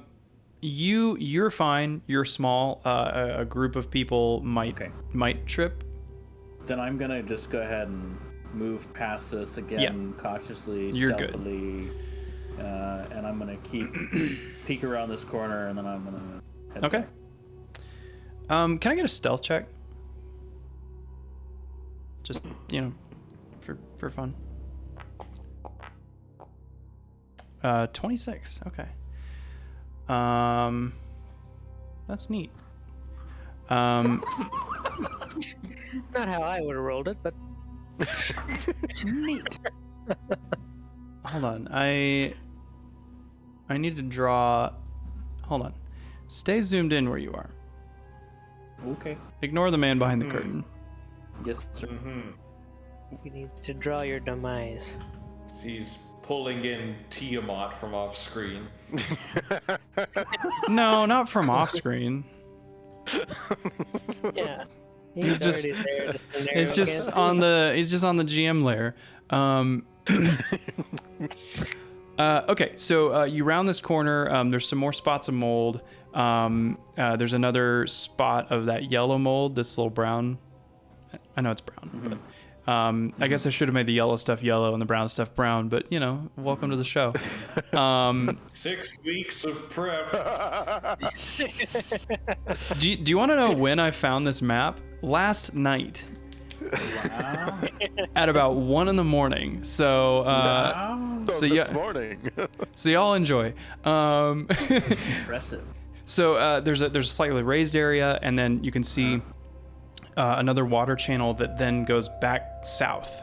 And there's no wall here, and there's no wall here. There is a wall here. There's not one on the map, but it's blocked off because I made the wall. I made a wall there. And So- now there's like 2 minutes left on Tensor? Yeah, or- something like that. By the time you get back, it'll be ready.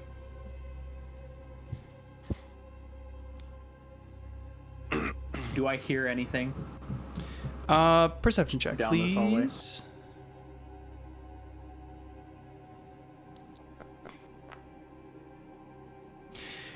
I'm gonna say you hear the slightest sound of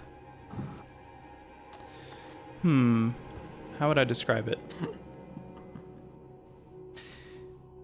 Like an organic material gently kind of like kind of shuffling against itself. Okay, so there's something alive. Yep. What I would take it. Down somewhere this direction. Okay. Kind of want to go sneak that out. I think I'm gonna head back. It's a free country. So Okay. do I need to recheck going around this corner again? Yeah. Unless you have a plan otherwise. Cool. What could go wrong?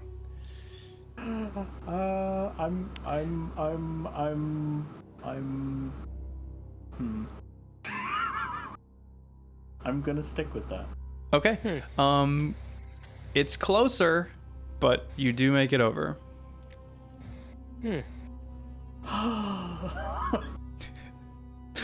I mean, we're gonna have to deal with that to get the Novas passed. Yep. Okay, guys. So let me get this straight. There's not just brown mold like the skid in your underwear, but there's also yellow pools of piss.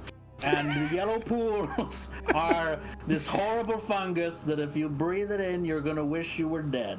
However, I know from my travels, which you may not know, but I'm really good with poison. Sure. That's true. But we can burn it. We just want to make sure that fire doesn't get anywhere near the skid mark. I do want to that give will you be a, really a sad. one bonus detail. About the brown mold, you rolled high enough on the nature. I told you the weakness of the yellow mold, but I failed to tell you the weakness of the brown mold. The brown mold is susceptible to cold damage. Oh man, Megas is about to save our fucking life. Oh, I love that guy. Magic is awesome. Magic is awesome. Yeah, and the brown mold is susceptible to cold damage. So we might there's a blockage up front that we're gonna need to take care of in order to get the nobles through. There's a couple pools of the yellow, and down further along there is something alive. I didn't get a chance to scout on what. And at that moment, the tensor disc material. Yeah, I mean, yeah. Take it away, DM. Okay. I mean, oh yeah, of course. I was just about to say that. The tensor's disc materializes, and Magus goes ta-da, like he does after he casts every spell. And all the nobles go, oh, very nice. Oh, look beautiful. It's like a slightly translucent blue with a flashing red border. Sick. Okay. They're like fighting. Me first. Let me on. No. Me, please. Oh, I'll trade you. My nether seawater for a ride. Oh, okay. Why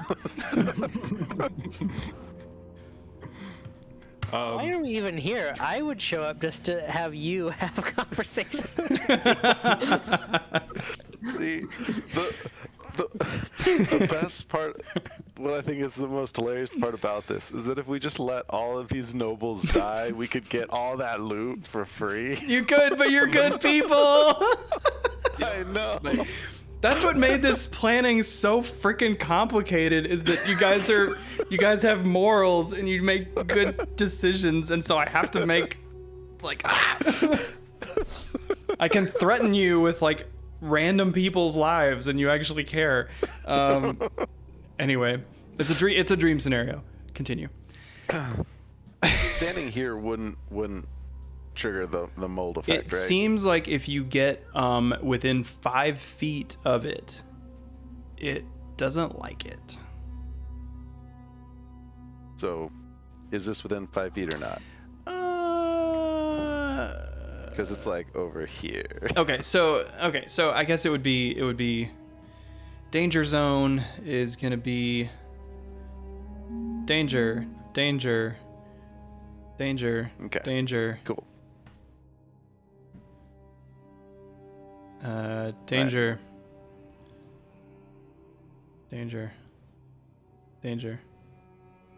Danger. So, while we would have been waiting for Falben, Shade is gonna ask Theo, "What do you think happens if we poke the mold with a stick?" You can probably find out. Poke it. I'd like to put some in my inventory and save it for later. I feel like this would be great for munitions.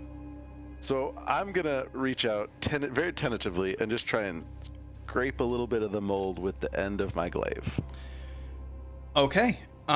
See if I can just cut it. Can I dislodge it, or is just Reading the rules, I think you can do that. Yeah, because it says when a creature moves within 5 feet of the mold, then bad. Your glaive is not a creature, so yeah. Right. You have. So I just scrape off a little tiny bit. It's like, and one of the nobles like, oh, just a little slice for me, just a little bit.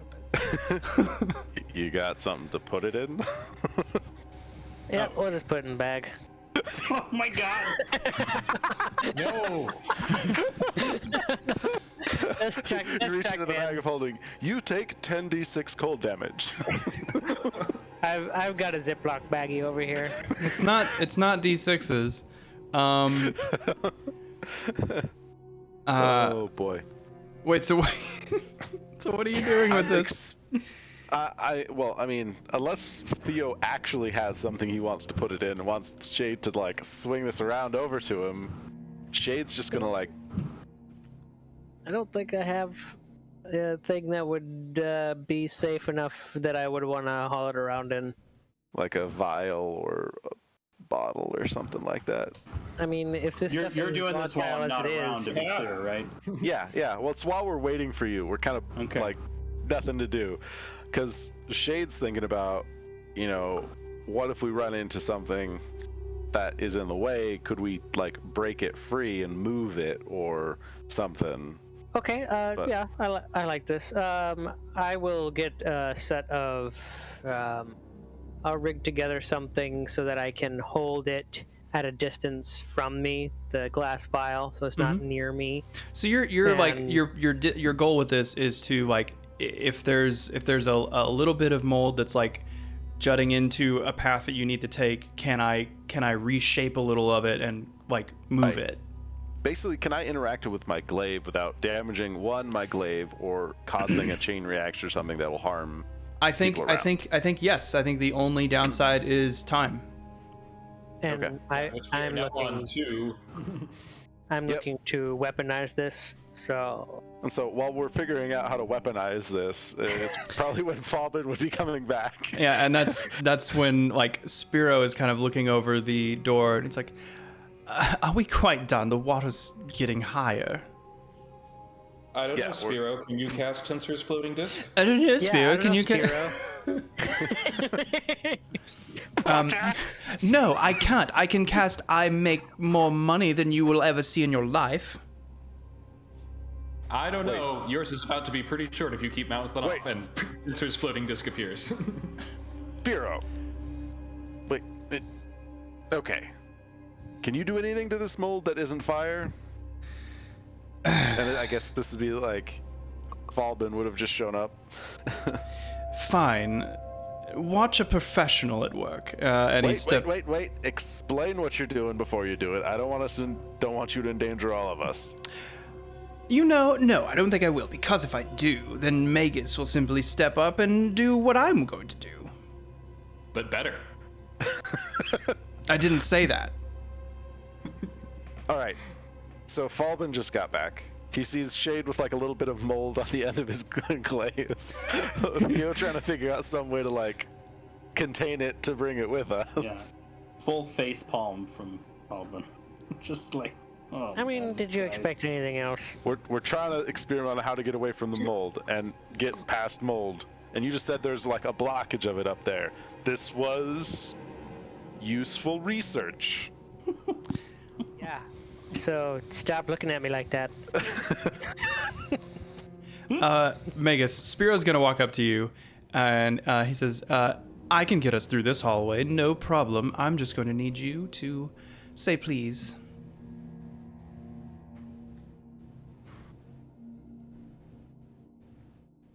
I just turn and start loading up the next batch of nobles onto my disc. Fine. Have it your way. All right, and back to the plan we had before. Falbin, you're leading. Most sober group of nobles with Falbin. I'm gonna... Spiro just misty steps. Wait, what's the distance of that? Hold on. Oh, it's 30 feet. Oh, never mind. He doesn't do that. I could misty step 60 feet if I wanted to. I'm just really tired. I know, and I'm sure this has never happened to you before. Oh, hush up. What are you even doing down here, Bromius? I think this one's dead. What? No, that one has one dead person. What? Oh, it's not dead. It's just eating this guy's brain. Oh, but you could take the noble, the remaining two. Oh, where's the damaged noble? Oh, this is the damaged noble. Take him with you. Yeah. The one that's damaged is dead, right? Oh, do you want to extract the piercer? Oh my gosh. You're telling me he's alive over there? The piercer is. It's just in his brain, munching. No, we no, don't I'm good. I'm good with it eating the body. Okay, cool. So you can take the You remaining. could use that. I'll just Interrogation, people. I'll put the Come guy over on. here. I mean, we could loot the corpse. Did they buy anything? Yeah, he's got to be rich. Did they buy anything? Okay. I mean, are you Right in front of the other nobles. This is the fate that awaits you. No, I guess it would be more of a question of like, Shade would ask from this concept of, should we take the body with us? Like, would it be important to return this to the noble family? but if it endangers us in any way, we're gonna toss it. But is there anything Sure. that shouldn't be tossed with the body? Yeah. I loaded up onto the disc. Load up onto the. Well, then we would want to extract the piercer. Right. There's this dangerous brain-eating creature that will eventually run out of All right, brain. Mr. Poop Knife. Poopy knife. Who's Poop Knife? I think I've got some medicine. Medicine? No, I don't. Nope. Is it like head on or something? What are you gonna do for this guy?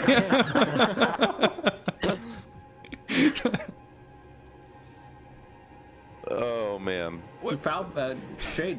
Extract the Yeah, thingy. extract it. Let's get this party I'll on the say road. you can kill it without getting into initiative. You know, I mean, it's totally Okay, distracted. Yeah, that's what I would do. I would just stab the heck out of this Cool. thing.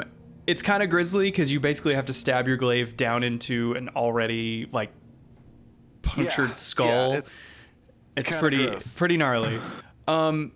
Did you guys want to take? Are you taking the body or are you looting the body? I figure we Taking- try and take the body I if it think we should encumbers loot us. it and take the body. We should loot and take. 'Cause it's a finder's fee, okay? How about we don't do the looting right in front of the other nobles? We'll just Noodles? take the body. the other noodles. They're just. We're at 3, guys. We need to move. Yeah, let's go. So yeah, like I move ahead and my tensor's disc follows me Okay. with a bunch of nobles on it. How many? Because it's a what's the And what's Theo- the size of the disc? It's a 3-foot diameter, so I assume like What's- one group. What's its weight capacity? 500. Yeah, three. Not the group with Crassus in it could fit on it. Yeah. Cool. And then the others, who's leading the other 2 groups? I figured those like, would follow Theo and. The disc lasts for an hour. Like if you want me to like shuffle people. Oh, back shuttle and forth. back and forth. Yeah. Yeah. I mean, however you want to do it. If we're not super pressed for time. Well, we're on 3, so we should go. Okay. Then I've loaded mine up with the drunkest ones that I could find. Perfect. Yep. Perfect. Okay, so I'm gonna say you guys successfully get to this kind of open spot here. Okay. I'll move. I'll move. At which point I'm going to. Oh, Spiro's up there. Cool. We'll see what he does. I'm also going to ask Falvin, like, is that the blockage you were talking about? It is. That's gonna take some acrobatics to get around. Otherwise, I think cold damage would be helpful. Okay. Spiro looks back at you, Magus, and says, "Have you rethought my offer? I can do it." I mean, are we all in this open spot Yep. now? Mm-hmm. Like the whole party? Okay. Yep. Shade would just kind of like nudge Magus and say, "Whisper, better him using his spells than you using yours." Oh, fine. Please. Oh, I thought I'd never hear the day. Now watch and see a true master of the arcane arts. And Farts. Yes, the master of farts. I mean, watch. And he casts Cone of Cold, and the 2 piles of mold are instantly eviscerated. See, I said impressive, I yes. said art. I'm sure. Did you just golf clap, Spiro? Yes, I slow clapped. Or slow clap? Fine. Well, we'll see if you do any better next time. So then, around this corner here is the next thing that might be difficult to get around if we don't get rid of it. It's the first pool of yellow piss. It's susceptible to fire. Spear says, Magus, are you still tired? I can handle this one too. If you wish. He's gonna roll an insight on you. What is your kind of mood with him right now? My mood is like, I guess we'll see. He rolls a 3. So you can lie to me. I am contrite and in awe of his superiority. Okay, cool. Cool. He gives a little mess with the best. I knew it was simply favoritism that got you your position. And then he aims a finger and casts a firebolt, a humble firebolt at this pile. Yeah. And it goes away. See, a skilled hand need not apply more force than is required. The student becomes the master, Bromius? Efficiency. I don't know.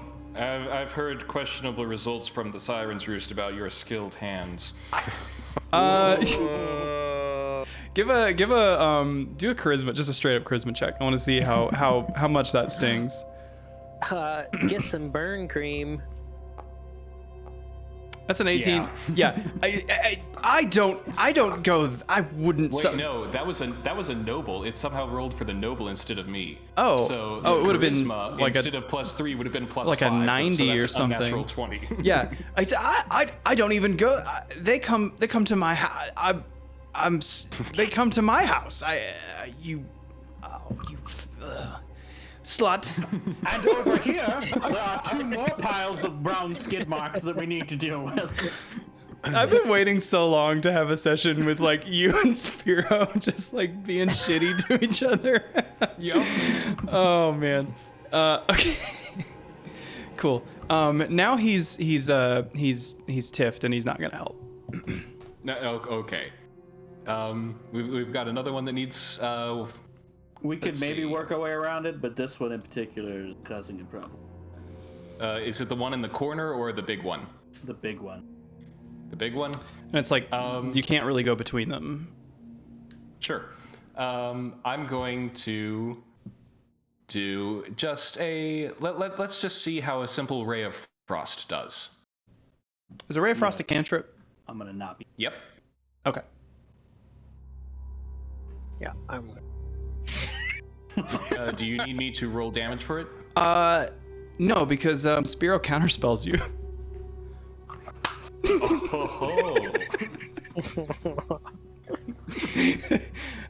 He says, "Oh, what's wrong, Magus?" Alvin stabs Spiro in the neck.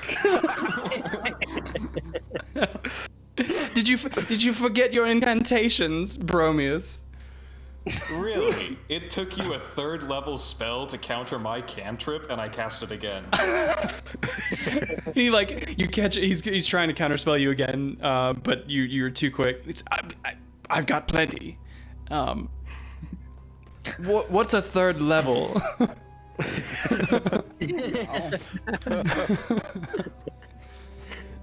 Cool. So yeah, you disable it. Those are clean. All right. So this is. And if I'm able to, I'll get rid of the other one too. If it's just a cantrip, it's cantrip. that's no problem. Yeah, that's fine. So then at this point, I'm gonna have the party hang back a bit, and I'm gonna use stealth to see if I can figure out what the hell this biological thingy-bobber is. Try to peek around. Okay. Here, I'll take your spare noble and add him to my collection. A fine addition to my collection. Cool. So I'll remove the this here. And hold on one second. And you were stealthing, right? Yep. Right? Yep. Roll a fresh stealth check, please. Can do that. This might be the most stealth check? rolls, like non-combat rolls from 27. Okay, so you peer around the corner and you look into kind of like an alcove with like large columns that reach up to kind of a higher, like 20-foot ceiling. What almost looks like the foundation of a building above, and this is like maybe an unfinished, like sub room, whatever you'd call that. Basement. Yeah. Basement. Yeah.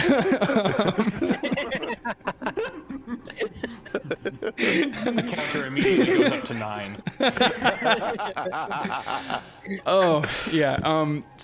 But suspended amid the columns near the ceiling or at the ceiling are these large bat-like creatures, and a small pebble, kind of like your foot kind of moves a small pebble, like, and one of the bat-like creatures kind of shuffles, but doesn't alert to you. They seem to be pretty sensitive to sound. Awesome. That's great. Can I see around the other side as well? Or... Yeah, that'd be cool. That'd be neat. Oh shit. So, so looking to the south, there is a very long hallway, full of refuse, but it does look like this is where the water is flowing. Do a perception check. Yes. You're gathering information. Love that. 19. Okay. Near the end of the corridor, about like here. Oh wait, sorry, wrong tool. Like here or here. You might need to scroll down or zoom out. Kind of here-ish. You see, like there's a large pile of waste that's kind of stacked up, like kind of clogging a grate, like a large grate on the floor. And through the gaps in the grate, you can occasionally see like fountains of sea spray, kind of like from crashing waves. So you're likely, that spot is likely right above the ocean. Okay. Which Cool. probably is your exit. And then final thing, do I know anything about these bat creatures? Nature check, please.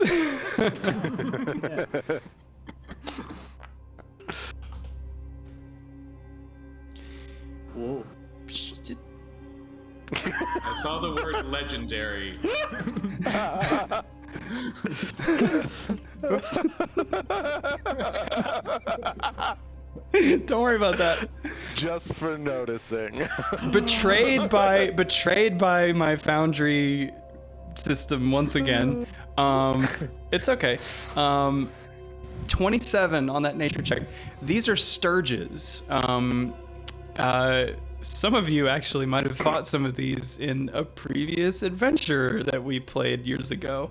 Yeah. Actually, yeah. I think Davey, your character, did pretty good work on a pile of them. So they are basically like vampire bats crossed with mosquitoes. So they have like a long proboscis. Mm-hmm. Proboscis. And they like to fly and latch onto a target and pierce their target with the proboscis and drain their blood. Awesome. They love to do that. They're very thirsty, hungry blood boys. Okay. And do they have a weakness? They are strong. They're Are they very super dangerous? they're paper thin. They're paper thin. Cool. But they're just Glass bad. They're cannon. just bad if they get to you. I'm gonna sneak back and also, share that don't be there loud. Are approximately 10 of these things, and they're highly sensitive to sound, and we're gonna need to be careful. Also, the hallway is strewn with brown mold everywhere, and there's a pile of yellow piss at the beginning, and then I can see the exit and where the water would exit.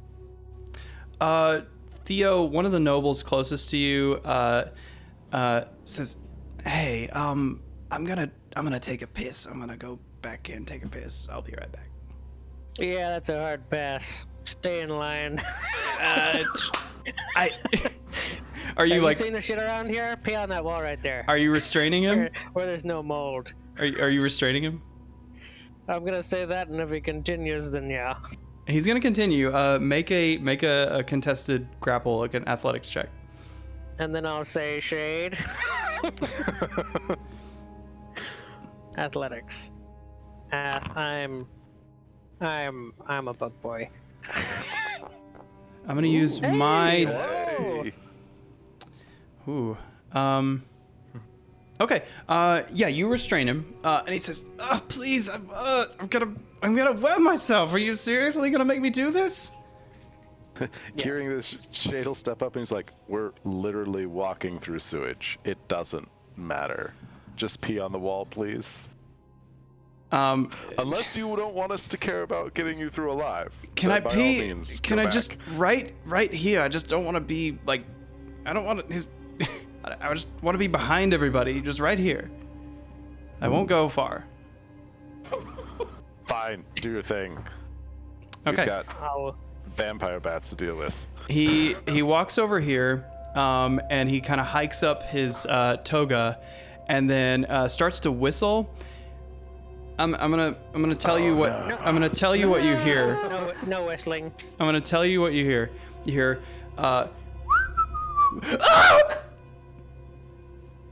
and Theo, you turn to see the scream, and you see him floating slightly above the floor, his skin melting from his bones quickly. There is a gelatinous cube right behind you. What? Oh, so that's what the countdown was. Theo, you are literally face to face with this. Let's roll initiative. Well, Let's roll. See, this is what happens if you get out of line. we tried to make it not happen. I really tried. So this Why this have I still noble selected is nobles? You need to select your token before you roll anything. Yeah. Sorry, I kept trying to click on the gelatinous cubes initiative, but somebody else would roll, and then it would move down, and I would click on the noble again. It's like when you Google, and then for a second, your result is right there at the top, and you go to click on it, and then it moves down, and you click on the ad, and you're like, no! Okay, so would this gonna- noble be like have a 1 counter down and the rest of Yeah, them be over so- like here? yeah, so you can subtract 3 hit points from that noble. He gone, but he died doing what he loved, pissing. While he was pissed. Yeah. Okay, so Theo, your skin crawls, your blood goes cold as you realize how much danger you are in right at this very second. What do you do? What do I do? Yeah, what do you do? Well, first I say, Misty Step, bitches.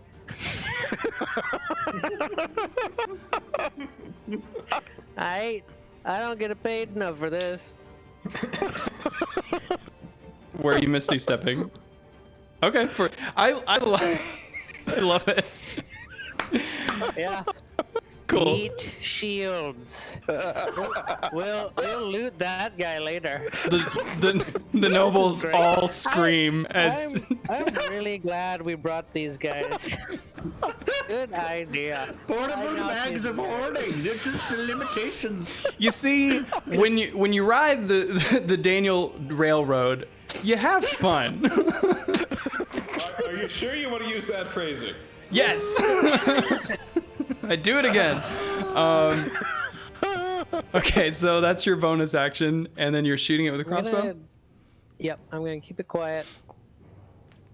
Oh, that's wow! Look at that. That's actually a very good tactic. Okay, that is a hit. I'm gonna tell you these guys have a very low AC. So 6 piercing damage. Do a perception check for me.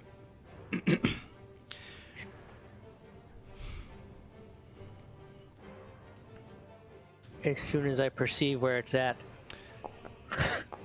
Yeah. I'm gonna redo that. Let me see what I have here. Do I have? Lux. You have your. I do. I'll use one of my Lux. You have your session inspiration too. Yeah, but the Lux that regenerates. Yeah. Oh my god. I'm gonna do another one. Oh, it's poetic. It's too good. Oh, that's much better. 25. God. So you level your eye with your crossbow and you follow the trajectory of the, by comparison, slow-moving crossbow bolt compared to your normal rifle rounds. And as it pierces the gelatinous cube, like ballistics gelatin, it goes through and there's a slight ripple. And as it exits, the ripple is wide enough that you can see the water that has been building up behind this gelatinous cube. And it is basically holding back a lot of water. And like as the ripple closes, like a couple cups of that water sprays out through the front of the gelatinous cube. Guys. So that cube is the plug. It's a plug. It is literally Not like bad. the size of the tunnel and is plugging up the tunnel, holding back this water behind it. Shall we run? Should probably just Yes. I had this idea in the car on the way home today. run. Rue would have been up here with me. I'm just gonna. Oh, yeah. I'm actually not gonna hit him with Rue. I'm just gonna have him kind of, come over Have her here. go fight the Sturgis. Bird versus bird. Do we really want to start that right now? Rue's not like able to be vampirized, right? He's mechanical. It Yeah. might make sense to go start that right. I mean, actually, Rue has that piercing screech, which is like, it's just one target. Never mind. Psionic. It's just one target. Is it? Yeah, it's one creature of your I was choice. thinking it was a cone. Yeah, you're right. I mean, You're I right. think we could upgrade him to be a cone since we're talking about him upgrading into stronger versions of himself. But we'll handle that later. Yeah, we'll talk about that later. So he's not gonna. I would get to the point where I could see the first one Yep. and then storm up. By the way, are you guys cool with us going for like another, maybe an hour, just an hour, like 45 minutes? I 40 think 45. could 45? Work for me. Okay. An hour's gonna be hard. Okay, cool. Wow. Yeah. Nice. Which one? The front one? Yeah, from. It dies. However, they are going to wake up. So, because the so we're gonna add these Sturges as a group into combat, and they're gonna go after Shade. All right, Balvin. I assume I have knowledge of the water. It sounded like Theo told us of the shenanigans going on. So Yeah, I'm actually gonna move forward here, and I'm gonna start killing. Okay. A rebound dagger to his face. Love it. Caught between a bat and a Damage. soft place. Wow. 11 Okay. damage to him. Yeah. And then I'm gonna use my dead. bonus action, and I'm gonna get the next one. No proficiency. on this Another attack. one bats the dust.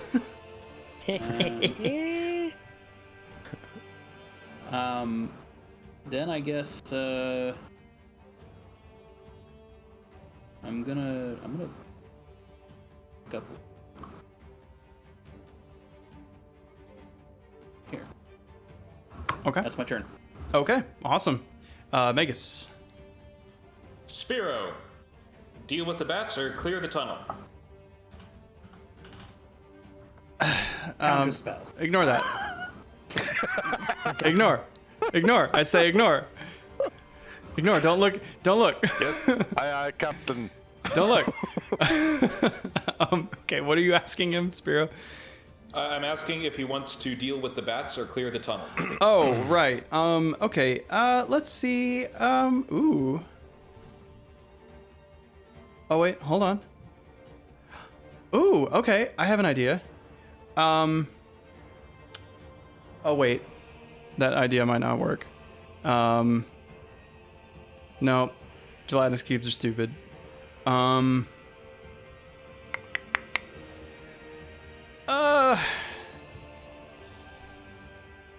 Shit. This is why I don't play spellcasters. I mean, I have so many good spells that I did not prepare today because I was doing a heist. That is very true. Yeah, I mean, I guess he's just gonna magic missile the cube. No. He's gonna go. Well, wouldn't. Well, did Theo? Did you explain anything about the cube holding back the water? Yeah, definitely would have done that. He's gonna Hey, run back guys, here, and he's gonna hold that's an the action plug. to cast magic missile when any Sturges come into line of sight. Yeah. And he's right up front. Oh no! I love it. Right where he should be. That's not gonna happen to him. I hope not. That would be a real shame. I really like that guy. He's got real. Yeah, Megas, what are you doing? Charm. All right, so I'm going to move up, and so let's see, I have 30 feet. Yep. That's a lot of feet. And I think I carry one group of nobles, like my drunk nobles, with me. Mm-hmm. Because Yes. Fetch your drunk nobles. I think I got like a full group. So that like the floating disc follows me.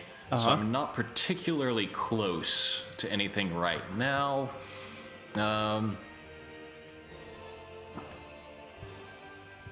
So I'm just gonna do another. Yeah, I don't have any good visibility right now, so we're just going to do a firebolt on the sludge. Perfect. Yeah. On the yellow. Cool. You fire a firebolt at it, and it's gone. The yellow mold is gone. Okay. Hooray. Cool. Okay, it's cube time. Whose responsibility is this noble? They would move with you. That would probably all be Shade right now, unless that was with Theo. I'm gonna give you, if you want to use your Guess reaction to these two of pull those them. are dead. I would have probably had room for me. So I had one- He can be Yeah, with you. It's fine. I'll take a me shield. So the cube can move 15 feet, putting him face to face with you guys. I would like. Well, I haven't had a turn, so I don't get my reaction, right? Oh. Do I get a reaction to pull a noble? Where are you? Yeah. Pull. The disc follows me automatically. So. I mean, the nobles on the disc follow me automatically. you can't like. You could like Those- jerk a noble from one spot to another, maybe, but like not. I mean, not really by the rules. It's just I was giving Davey a chance to like, because you get it wasn't positioned. Yeah. The question there is if I get a reaction, then I'd like to use it when it enters my threatened Totally. Yeah. Go for it. range, Oh, yes. and I want to attack it with the butt end of my glaive. Yes. Hit it with the butt. Cool. Let me Go think. for it. Target. Do it. We're in a tunnel. We are in a tunnel. I know, but I'm not in my tunnel fighter yet. I am That one. I am using an inspiration on that one. See, you ask for enough rolls, and then inspiration. It just doesn't really matter that much. A nat 20. That'll do. That'll do it. It's much better. 1 frame per minute. Oh no, this is not good. You don't want to do that much damage. Yes, that's right. Well, And also, just a second, I think because Too I'm using bad. the butt end of my. you get thing. the what is it? The not bludgeoner. What is it? The crusher. Crusher feat. Yeah. All right. So I'm let me just roll the damage. The nice thing is that since the cube ate that one noble, now you have a handy dandy visual reference of where it is. All right. So that D10 that I rolled, so that 9 slashing, that's going to be a D4 instead. Okay. I just re-roll that.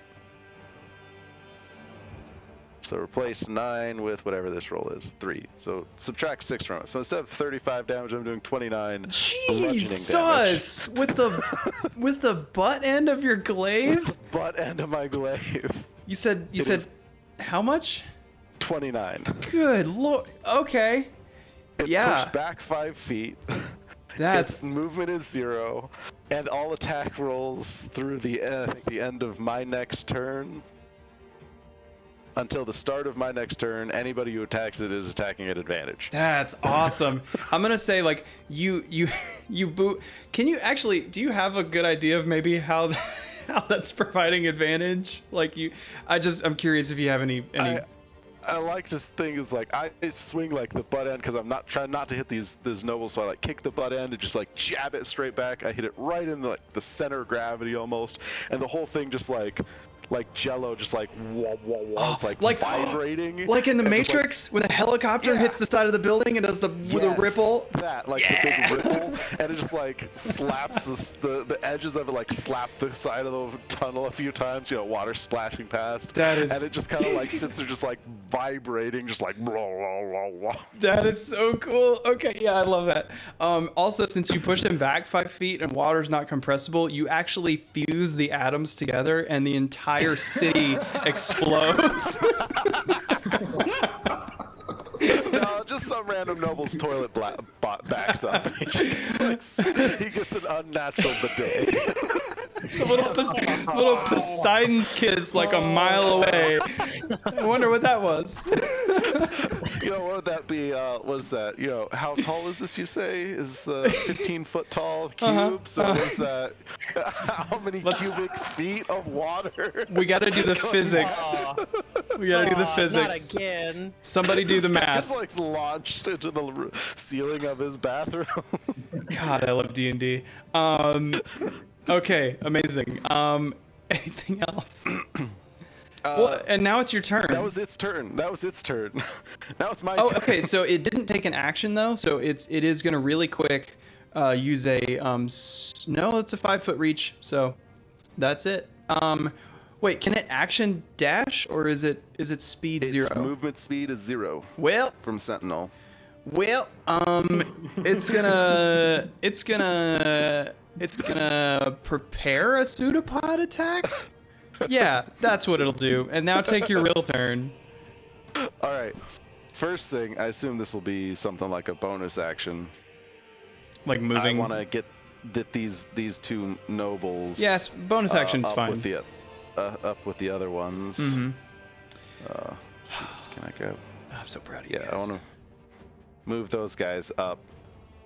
And Shade will, I guess, kind of step back here and ready another attack against this cube to try and stop it in place. Love it. They said it's. Actually, I'll probably take one. I'll take one step back here. Okay. Because I know Theo's gonna move before it will. Yeah. So cool. I'm gonna give you inspiration for that turn. That was sick. All right, Sturge time.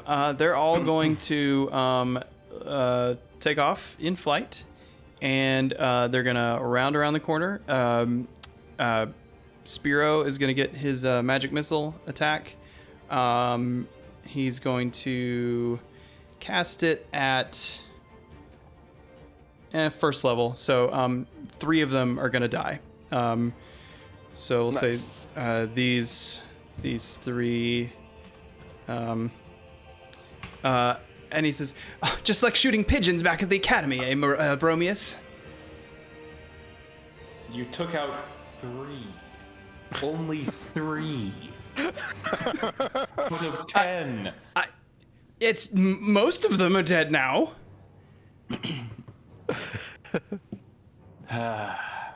Okay, but the remaining ones are going to still make it past, and one of them, or no, 2 of them will go after Spiro, and 2 of them will go after Magus. Mm-hmm. So they are gonna try to hit you with their blood drain attack. The first two on Spiro are a 7 and a 16. The 16 hits, so one of them like lodges in his neck, and it's gonna do 5 piercing damage right away, but it's like in his neck, and so he's gonna continue to take damage. And then the other ones are gonna attack Magus. So the first one is a 22. Yike. And the second is a 7. So the 22, you're going to take 5 piercing as it sticks its proboscis like into your shoulder, and you feel blood starting to drain. Cool. So that's the Sturges. They'll be here all week. Theo. Okay.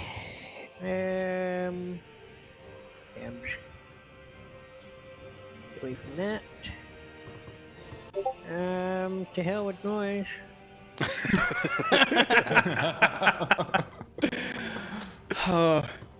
I swear, like, you have the best, like, bite-sized zingers always. And with a bang, you miss. Unless you wanna enhance that roll. Well, Live a little. I don't like that guy very much. Live a little. Come on. Wait, are you shooting one of the Sturgises, or are you shooting Spiro?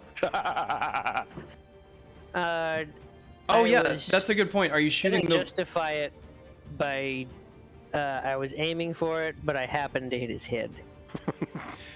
So my fingers. Are you sure about that? Do you? No, we should not kill. Okay.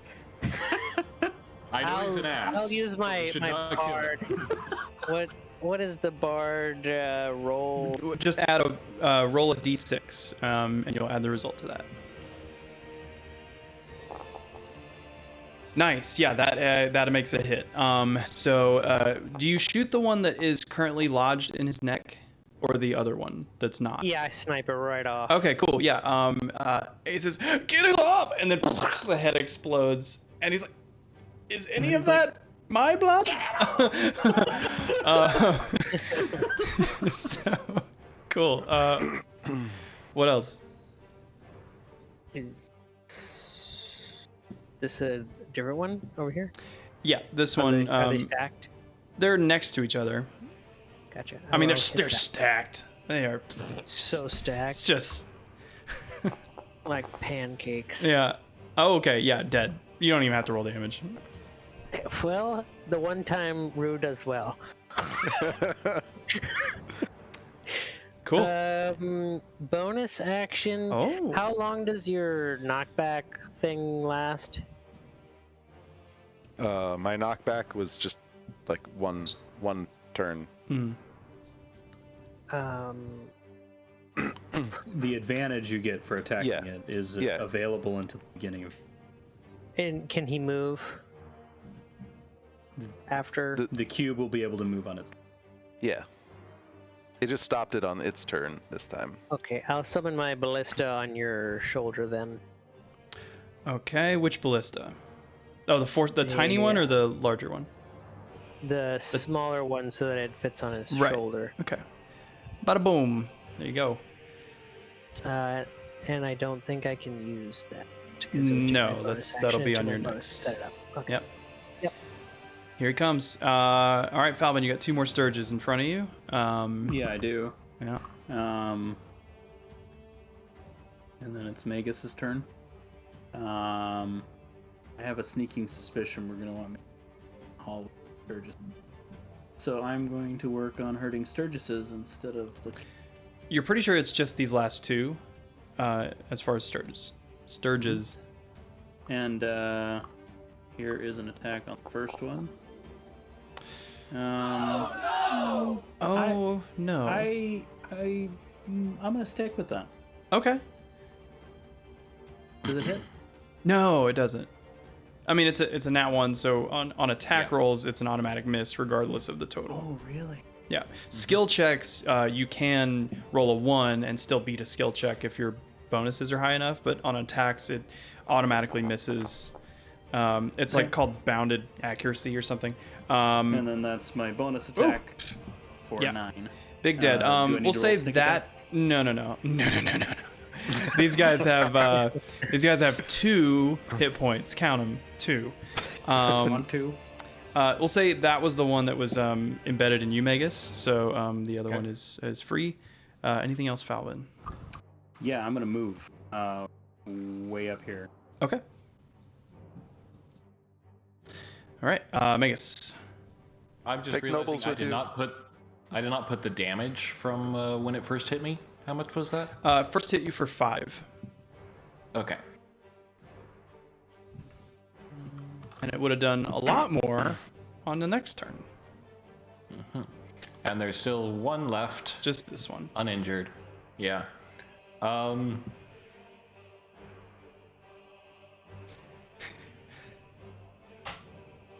don't know. I feel like we just need to keep moving forward.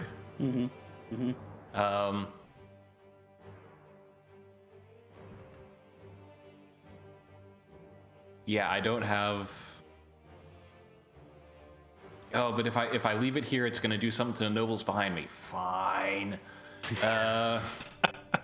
Actually, no. I'm gonna say, Spiro, take care of this one. Gladly. Are you afraid to get your hands dirty? Oh, very much so. Wait, no, you're not supposed to say that. He firebolts it and it dies. Okay.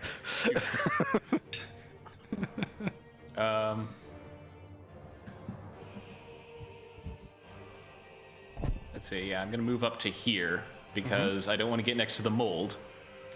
Right. And nobles. I think another group of nobles kind of follow. The tensor follows, and then I have a feat that says if I have an area of effect radius, then I can increase that. Does that count for cones? Sure. Yeah. Okay. What is a cone but a? Yeah, I don't know. Yeah, A sure. slice of a radius. Yeah, exactly. What is a cone without an area? yeah. Actually, no, yeah, it'll work. So I'm going to do Burning Hands, and I'm going to increase the radius by 5 feet, so it's a 20-foot cone. So that'll hit both of these clumps in front of me, and I'm going to use Elemental Transduction to change it to ice damage. Oh, thank God. Okay, I was like, this. It's like, are you sure about that?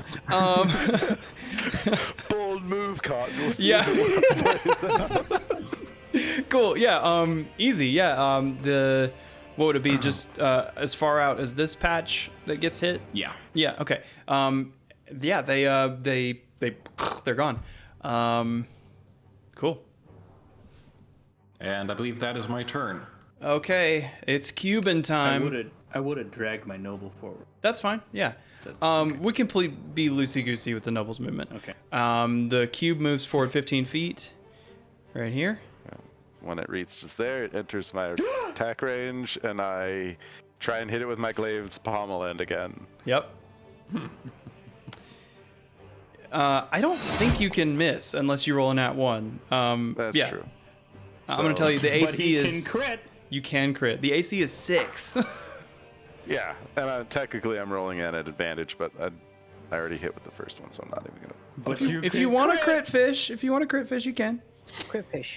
But I guess you're not wanting to kill it, right? Isn't that great? I mean, yeah, that's. I don't want to kill it. Something tells me that if it could take 29 damage from you earlier and injured, probably. Do you don't forget that whoever's inside probably has a little treasure. I'm aware. All right, so this is my bludgeoning damage. Okay. And it gets pushed back 5 feet. It's so cool. Another Poseidon's kiss. Somebody's toilet is having a really bad day. Poseidon's kid. It's like, honey, I swear it did it. Like, go, there it is. There it is. This is so dumb. Okay, it holds another pseudopod attack. Shade, do your turn up for real. All right. First is nobles, get the heck up front. Okay, you can So move these them. 3 nobles are just gonna like woo, up there. Then Shade will move right here, and since the moving my nobles was my bonus action, that's where I stand and just wait to keep knocking this thing back. Sick. Okay, well, we're out of Sturges, so I think we just... yeah, technically, I mean, we're still in combat with the cube, so we'll just stay in initiative. Theo, it's back to you. I'm gonna use my bonus action to have my Force Ballista hit that.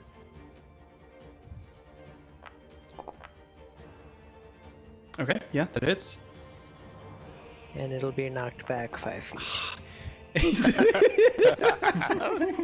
Okay, so 2 more damage, and again the cube pushes back against the wall of water, Poseidon's kiss. sending another Sydon of Poseidon's kiss. This guy's selling tickets in his bathroom now. Oh, this is the best possible result I could have expected for this.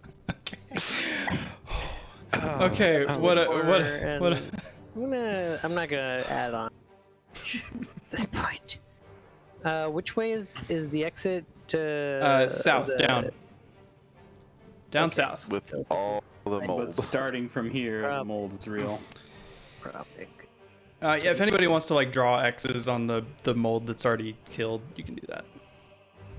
I'm a little bit concerned about what's off to the left here. Oh, there isn't anything. It's just it's a wall. Yeah. The original map Okay. kept going, but Okay.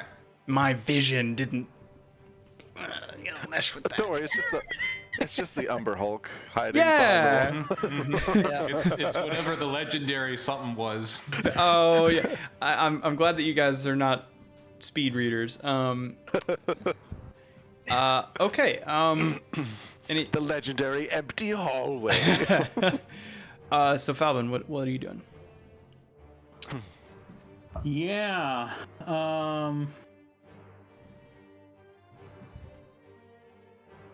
Do I have advantage on the gelatinous cube? Not right now, no. No, you would have Just the from your previous crit turn. Goodness. What you doing down there? No, don't worry about it. What's that area of effect you're moving around there? I know what you're doing. Okay. I love it. Boom, boom. I am going to move up to here, and I'm gonna hold an action to attack anything that appears that I don't like the look. Okay. Your head starts spinning around and around and around and around, and you are in sentry mode, ready to go. Okay, Magus. Since Spiro's kind of going on your turn, Yeah. he's we'll say he followed you over here. Yeah. And he says, you think you're so cool, but I have one trick that you won't expect. He points a finger down the hallway, and he's gonna cast the light spell, like on the area of the grate, like just on a piece of trash.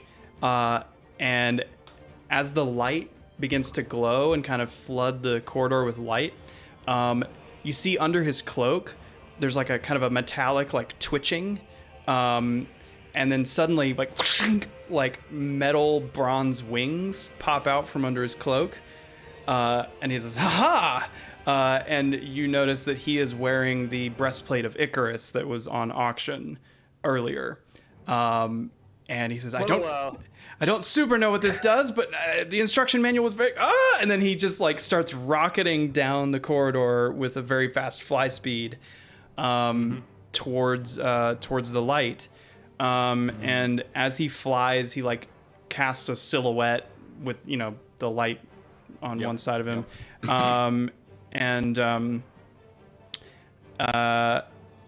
laughing as he goes, until suddenly his screams and the light go out, and you don't see him. Yes, I can finally get that armor. But he disappeared. Fly He away. disappeared right about the location of the grate. Nice. Ah. Man, I'm so glad we brought these guys. Good job. All right, there's some big bad up there. I can clear the way, but you guys have got to take care of the rest. This is my last big thing, and I'm going to. I think I'm gonna have to cast. Yep. And I'm going to point forward, and I'm going to cast Fireball, Elemental Transduction to Ice, and I'm going to use these. Let's see. Fireball is what? It's a 20-foot radius. I'm going to use the feature to make it a 25-foot radius. I like how you went like according it's to- as if like you were like I don't know, but it's bigger than that.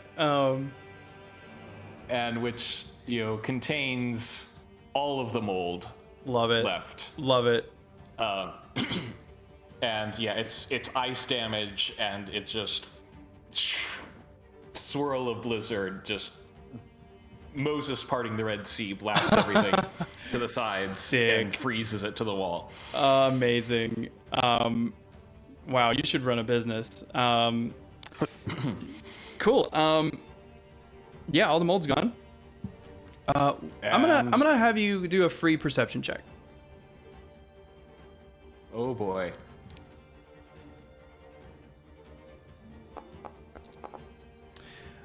You can. I'm going to use my Bardic on that. Okay. So that's just a D6. Oh, it's a 14. Lovely. You can just. Oh wait, no. Wait, actually, I did not get a D6. I feel like every time the number changes is like me going back and putting on different clothes because I think, no, I want to dress up a little nicer. Oh, no, we might stop at this place. So I'm giving you a little you more. Gave me a D7. I did. Inspiration. So I'm going to roll a D7 and add 6 to it. It's a 19 perception, buddy. Oh, that's hilarious. I love that you actually rolled the D7. You did. I love it. It didn't. Oh man. Okay, smoke him if you got him. You can hear Spiro's muffled screams inside the trash pile that's on top of the grate. If we could save him, I suppose that'd be the right thing to do. And You don't have to. We don't always have to do the right thing. We can do Yes, the yes, good whatever. thing. I'm going to move forward 30 feet. Okay, cool. It's Cuban time. Another 5, 10, 15, the little Cuban shuffle. Oh, you're not within 10. I am not. Okay, well then he's He'd have to gonna move forward he's 10 more feet. he's gonna dash. 5, 10, There, and then and go that's bonk him. my. Yep. Or I guess it would have been here, right? Or no, here. No, it would be there. Yeah. That's where he enters my range. Okay. I guess you really no, because you could roll in that one and miss. Yeah, easily. I'm just gonna go ahead and knock him back 5. Yep. Another Poseidon's kiss somewhere. Is that 4 times that you've knocked him back? Or not you, but like everybody? Something like that. 9. He's looking jellied. Yeah. Can't keep holding them, guys. Yeah, isn't that crazy? Like when he dies, all that water's coming. Doesn't that suck? Isn't this something? Wow, it's crazy. Okay, I mean, the way is clear. We should just grab people and run and stop hitting them. Right. Shade, your turn. All right, Shade will do exactly that. He's gonna stop hitting him and just start running, and grab all of these guys and say run and get them going Cool. up here with. And as you do, I'll snag the ballista off your shoulder and Oh. put it right here. And I will also mention, like, there's something terrible in the trash pile up there. There we It's go. eating Spiro. Yeah, and then Well, it can't be that bad then. I'll move. We're 35 feet, but still, I guess that'd have to be like here, because it's taking me through a wall. There, I'll pause there, let Theo pass me by, and just be ready to smack the cube again. Okay. I will tell you that if you're unsure if it would fill this kind of juncture here, it will. So Okay. as long as you guys Well, are, actually- yeah, go ahead. Can I have moving the nobles be my action? Yeah, that's fine. All right, and then I want to use my bonus action to drop my echo. Oh, okay. Yeah. Should be, yeah, right there? right there where I was. So I'll leave my echo standing there Amazing. while I run forward Amazing. and stop at the limit that I can have it. Okay. Back to Theo. Great. I like that. Like Ballistas. I made this cube green. Like I literally changed the hue, saturation, and stuff like in Foundry to make it green. But because of your red light, it's yellow. And, like I didn't ask for this. Okay, yeah, 18 hits with the Force Ballista. Okay, this is actually perfect because it just peppers him with like very little damage. I know. And then knocks him back 5 feet. Another Poseidon's Kiss. Oh, it's amazing. Poseidon's This is kiss. amazing. This is the best encounter I've ever run. I'm gonna say it. It's so good. You guys are doing amazing. Okay, anything for Theo himself? Just run. There's this. Oh, I should make this visible.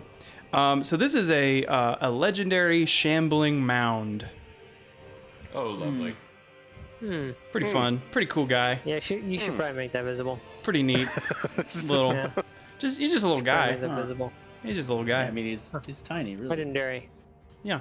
Yeah, we'll just kill him on the way. Yeah. Do they usually devour their prey completely, or is it kind of a nibble? Like, am I gonna get that armor back, or is it destroyed? Do you want to do a nature check to see if your treasure is ruined? I would love to do a nature check. All right. It's very serious. Let's see. Take everything to the max. It takes it just munches him with bludgeoning damage, so it might be dented up, but you can repair it. Sure can. All right. Take all that you can to the most. To the most. Words to live by. Exactly.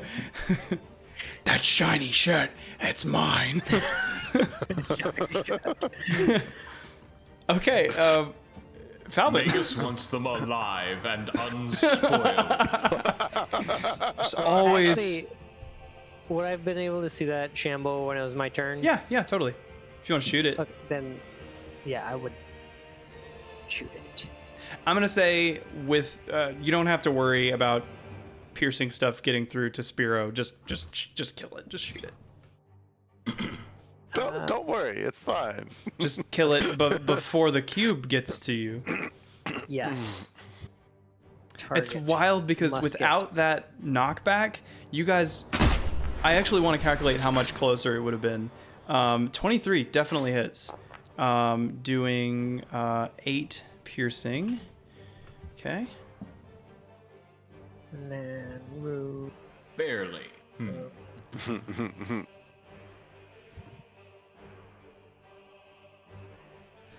Pinion Storm. 12 misses. Right. Falbin. Point of order question, Yes? mechanics. Has the legendary shambling mound taken a turn? Oh, no, he's not at initiative yet. But he is now. And he'll go after Megas. Cool. So He hasn't taken a turn. No, he hasn't. You know what I love is that. You know what I love is that when your players have hammers, make stuff nails. You know. Right. Yes. Love it. Go get it. So I'm gonna rebound. I'm on your dagger this side. fool. And you know what? I think I actually get Elven accuracy. Check Yeah, that real you quick, do. because it might matter. Might matter a lot. You know. Maybe. Might not matter at all.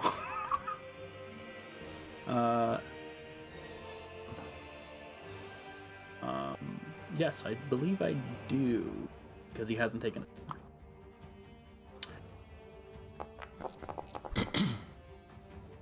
That wasn't great, but it worked out. I mean, a 21 hits. 21 to hit. Yeah. 21 to hit. Yeah, yeah, And that means I get damage, and then I get sneak attack. Nice.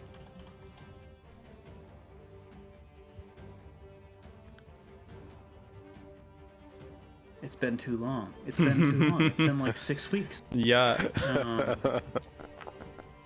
Plus 6. Another 6. Okay. Cool. And then my bonus action is going to come back to my hand, and I'm just going to send it right back. Beautiful. That would be minus 27. 5, so 22 oh, still hit. 22 definitely hits. Cool. Like that? Like the sound of that? Like that? Oh. 12. Wow, very nice. Okay. Why is he not getting hurt? Okay. I'm gonna take a step over here, and I'm actually gonna step away for a little bit, and I'll be back. Okay, cool. Magus. How you holding out there, Spiro? Oh, he says he's doing great. Take your time. Okay. So, like, his mouth is covered by the thing? He is fully inside it. He's fully inside the thing. Yep, he is engulfed by Great. it.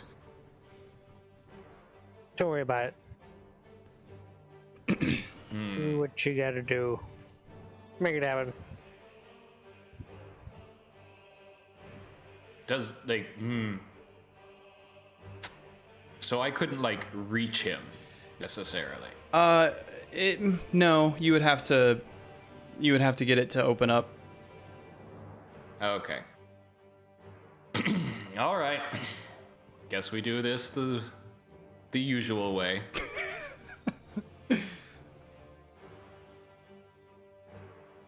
Move up 30 feet. Okay. So I am currently... Yep. 20 feet will hit it. Perfect.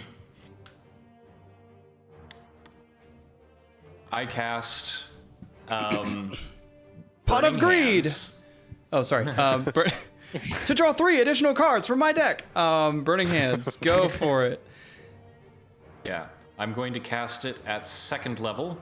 Ooh.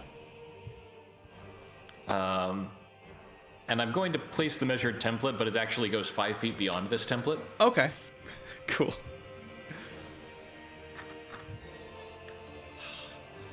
So, yeah, it'll reach the thing. Yeah.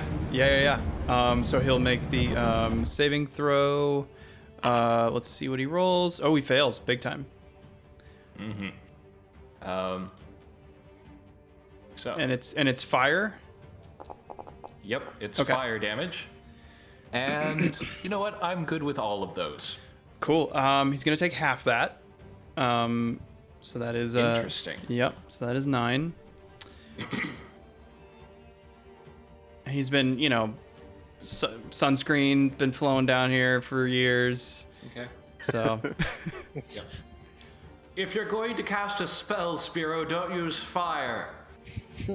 Dingus.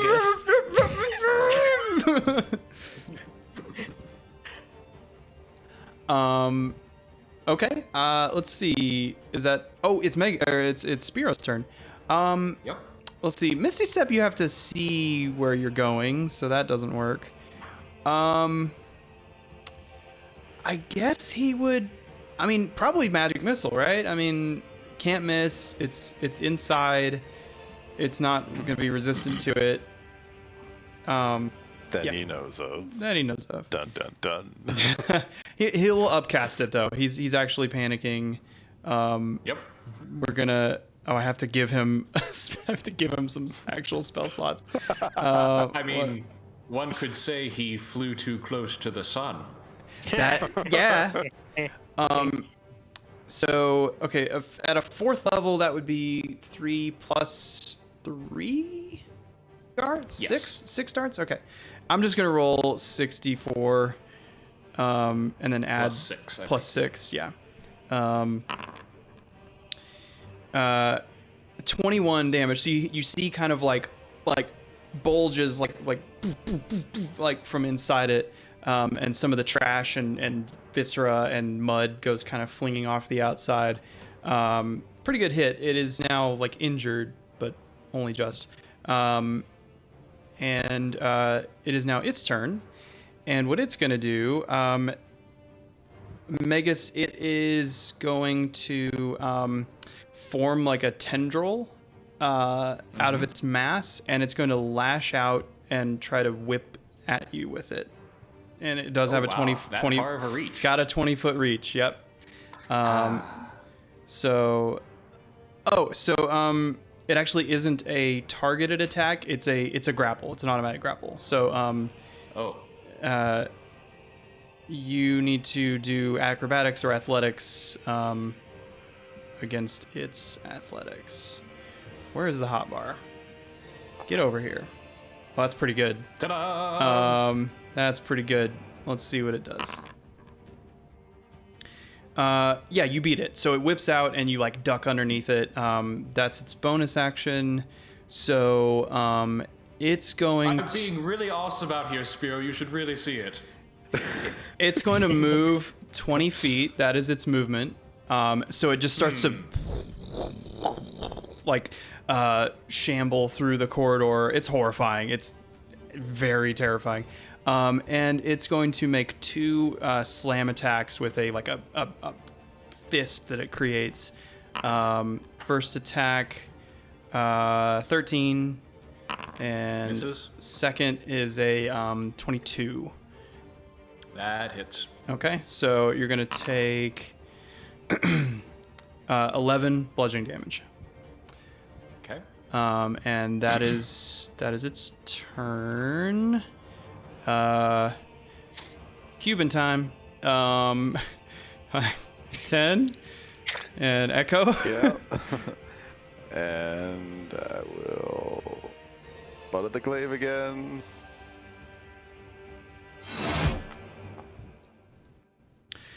Yeah, 25 hits.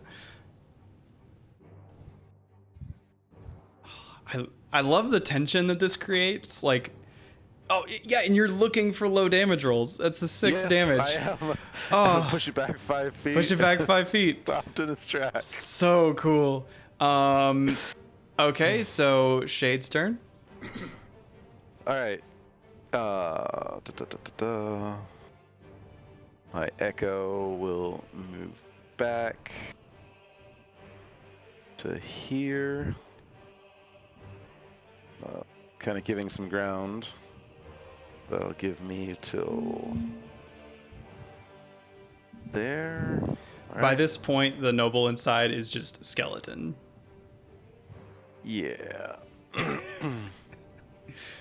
So Shade will move here, and while he does, his eyes will like flash silver, and everybody would hear him just not really shout, but it would just impress upon everybody, just be the draconic word for pain, and a silver shard would shoot from his hand. What the heck? This is my mind sliver.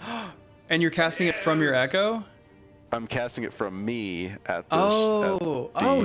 Sure. Yeah. Shambling. Oh, I like when you said your eyes go silver, or I thought, I was like, oh, it's got to be the echo because you normally have the blue eyes. But that's super cool. Yeah, it's like they're flashing silver, and I don't think it's even an attack. It's just it's an intelligence saving throw, or take the psychic damage and subtract 1d4 from the next saving throw it makes before the end of my next turn. Okay. Let's see what it gets. it gets a 3. So it fails. Yeah, it fails. It takes 7 psychic damage, and the next saving throw it has to make, it loses 1d4 on Oh, that. that's so cool. Okay, yeah, neat. And my bonus action is to try and get the, well, actually, no, I'm gonna leave the nobles there for a second, and I'm gonna actually, enter my stance. Okay. Theo. Ballista. The goo. It hits. I'm gonna go ahead and knock it back. Another Poseidon's Kiss. That's right. 6 more damage. Kind of a lot there. It's badly injured, you guys. I know. As soon as that thing dies, there's like a tidal wave coming. Just from all of the Poseidon's kisses. So, real quick, is this actually a doorway? No, there's here? not. There's no doorway there. Okay, Yeah. so we're It literally just trying to literally- This thing and run. Well, and so you notice that the mound has actually moved off of the grate, so you could leave Spiro behind and get out now. Oh. And know that I will not personally judge you if you do that. Okay, so the 13, I'm going to tell you is a miss. Do you want to modify it in any way? No. Okay, so that's a miss. And come on, Rue. Yeah, 18 will hit. Rue does 4 damage. Nice. Nice. He is muddied. Cool. I see you. Hey, I think it's Falvin's turn, but I don't know if he's back yet. Tis I. Hey! Oh, God, that's so cool that you waited to say that. I don't know how long you waited, but that worked really well. You should have said Castor. It is I, Castor. I love how you have said that way more than I've actually said. In fact, I've never said it. Or maybe I said it once. 25 hits for, yeah, you're not even asking because you know it sneak hits. Attack. 9 more 21. damage. Okay. He's badly muddied. And then I'm going to rebound dagger with the bonus attack. Oh, you guys are amazing. A -5 to hit. That'll for miss. 12. Bummer. Then I am going to actually back up a little bit behind the shade. Okay. Megas,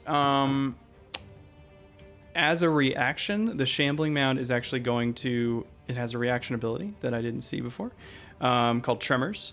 If there are 2 creatures within 5 feet of it, it can pound the floor with its tentacles, and you need to make a dexterity saving throw or be knocked prone. You're looking for a 14. Is the second creature Spiro? I just It want is. to build It this is. tension between It them. is. You are knocked prone. You don't take any damage, but you're knocked prone. But it is your turn. Yep.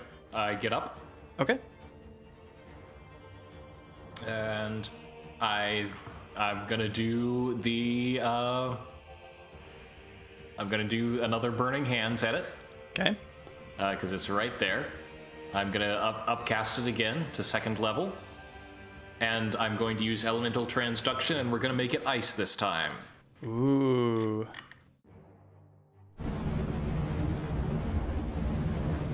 So roll that deck save. Roll that deck save. That's gonna be... Ooh, pretty good. An 18 It meets it. meets it. Okay. And you said what damage type? Ice. Ice. Okay. It is not resist. Oh, it is. It is resistant to cold. Really? Yep. So it's gonna take half and half, right? Yep. Oh wait, it's got a -4 to that penalty. You're Oh, right. that's true. I mean, yeah. Whatever the that's roll a is. so as long as it's 1. I mean, it has to be. It has to be 1, so it's gonna fail. Tiger Good call, Tiger Tiger Lawyer. Yeah. It just hit me that it was a saving throw. Yeah. Okay, so it's just half of the 19. 9, right? 9. Yep. Okay. Nice. Okay. Anything else? I'm going to use a bonus action to take a potion of healing. Oh, okay, cool. So you'll roll for that healing damage since you're drinking it as a bonus action. Healing damage. Or, well, you know, you know what I mean. It's been tainted from the sewer. Yeah. I heal 15. 15, very nice. It is Brings me up to 41. Yay! So it's the Shambling Mound's turn. It is going to, now that it's its turn again, it's going to use its reaction. Wait, does Spiro get an action? Oh, didn't he magic missile, or was that last turn? That was last turn. That was last turn. Oh my god. Okay, we are just cruising through. Yeah. So he'll do that again. Yeah, because he can't fireball. He's gonna kill himself if he does that. Someone can't shape spells. Well, here comes the magic missile.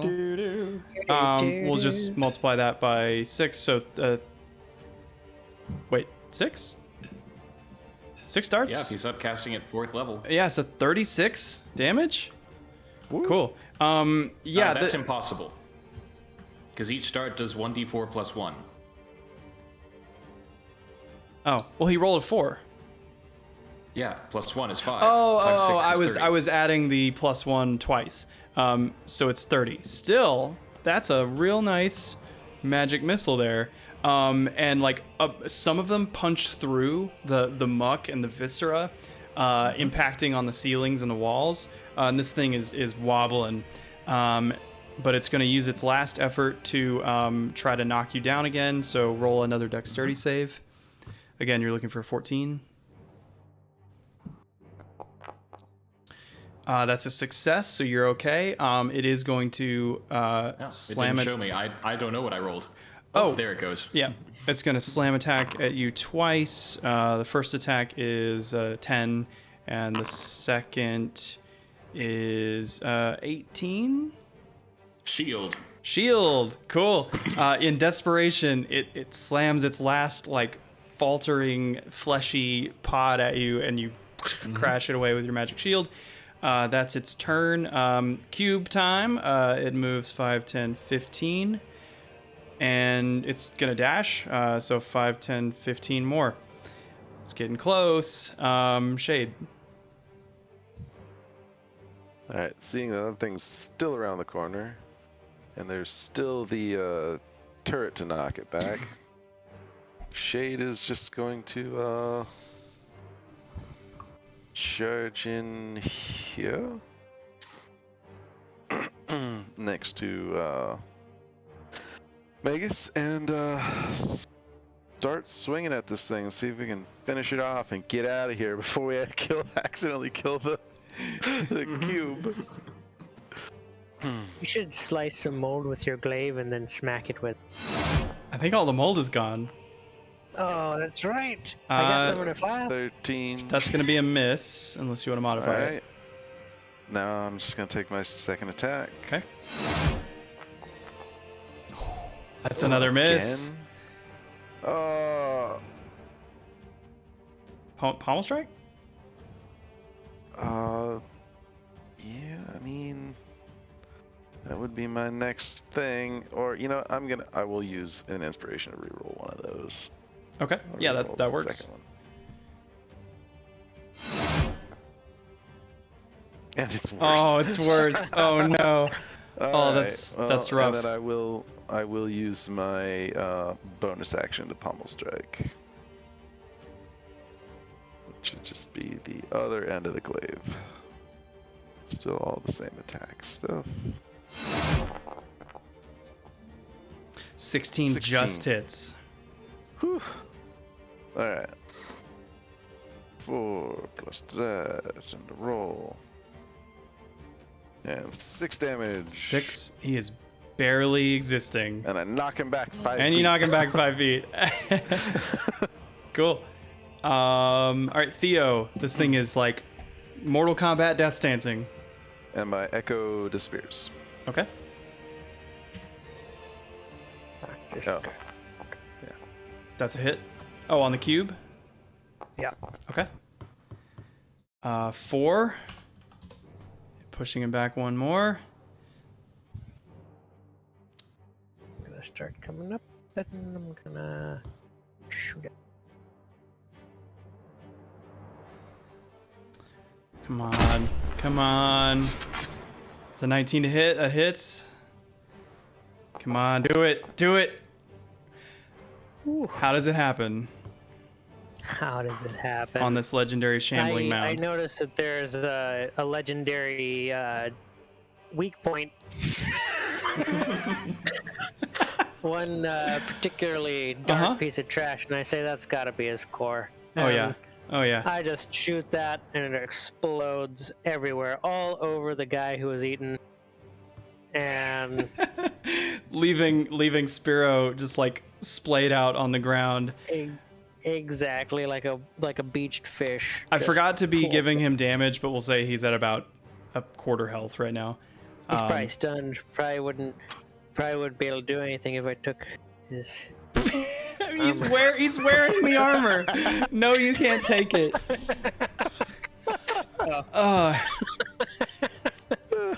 Anyway, he looks up at all of you and he says, well, seems like perhaps we make a decent enough team.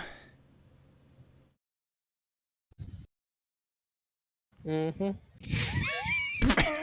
All right, let's leave. Let's get moving. Let's leave. If you say so. Okay, yeah. With no other action, the gelatinous cube is going to move roughly 30 feet a turn. So that's about, I mean, you can leave it. I'm going to say you have 2 turns to try to get this grate open before it basically catches up to you.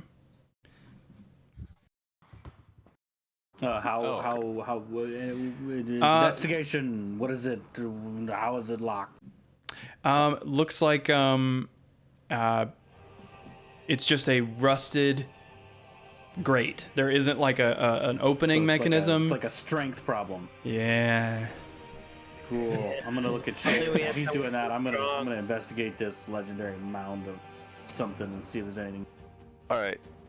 So are there like hinges or something on this thing? There's no hinges, just rust and crumbling stone, baby. All right. I would like to read you something. Okay. Oh, get red. Because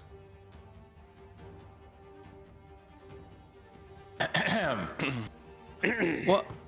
a target that is held shut by a mundane luck, or that is stuck or barred, becomes unlocked, unstuck, or unbarred. Yeah, screw you, muscle. All I need is my brain. But like, what does that do? Does it just rip the thing off the hinges? Like, I feel like the spirit of the spell is that it opens a thing that can be opened. This is just like a grate You would have fixed to, into the you have to, okay. You have to break this. Oh, okay. Okay. So it would only work on, it only works on something that is meant to be opened. Right. Okay. Perfect. Yeah. Alright. Well, then it's Maulin time. Oh, I think you should help. You should mollify it. Should I blow it up? I mean, No, that brute works strength. too. Brute strength. So we're gonna give this we're gonna make this a skill challenge. There will be an AC set to 15 with this thing. You're going to need to make 3 successful hits out of 5. Good thing I'm not doing it. Don't roll from Rue. And isn't Shade the one doing this? Yeah. Yeah. Good thing I'm not doing it. See? He's got muscle. Okay, Muscles. that's a success. So you bash it. It. Oh. It farted.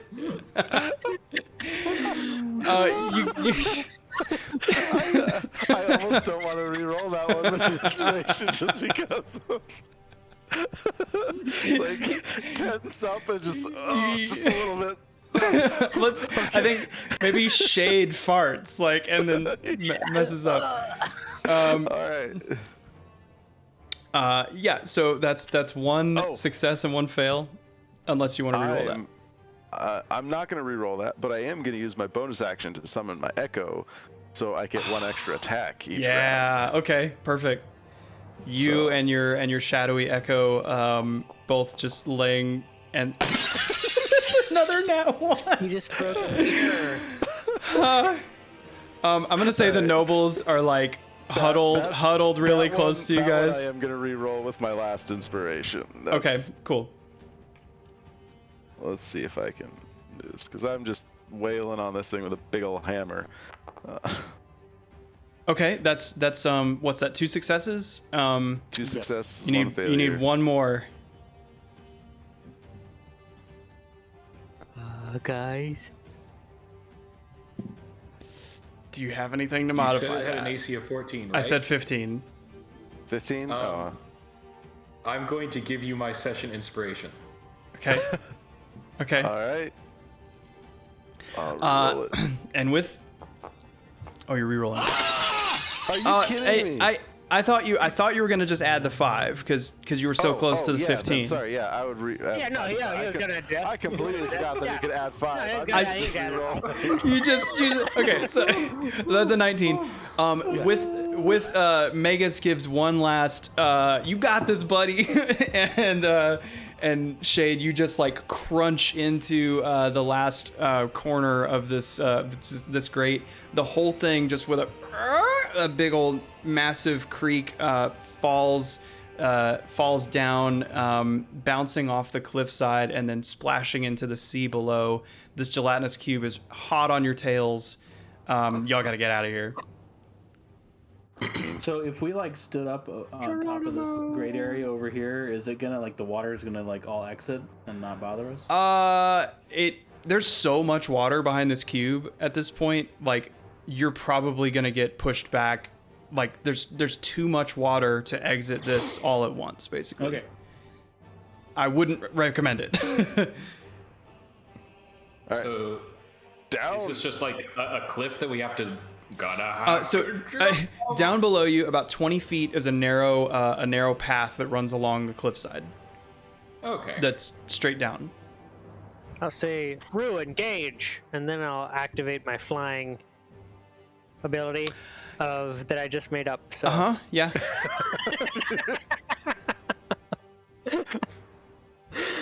No, I'll use again my grappling rope. That's what I'll use.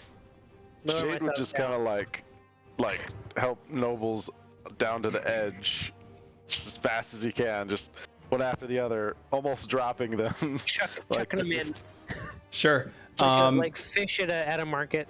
I'm gonna say you can do that, but you get them down. Shade, you're literally right next to the cube before you have time to jump. It's gonna make one pseudopod attack at you, and just to add some insult. Pseudopod. 15. You dodge it and you're able to scurry down. The cube actually can't fit into the hole, so it's going to come over the top of it, but then it's just going to keep... Oh, go ahead. I would say once it's in the way of the hole... Yep. Can we just...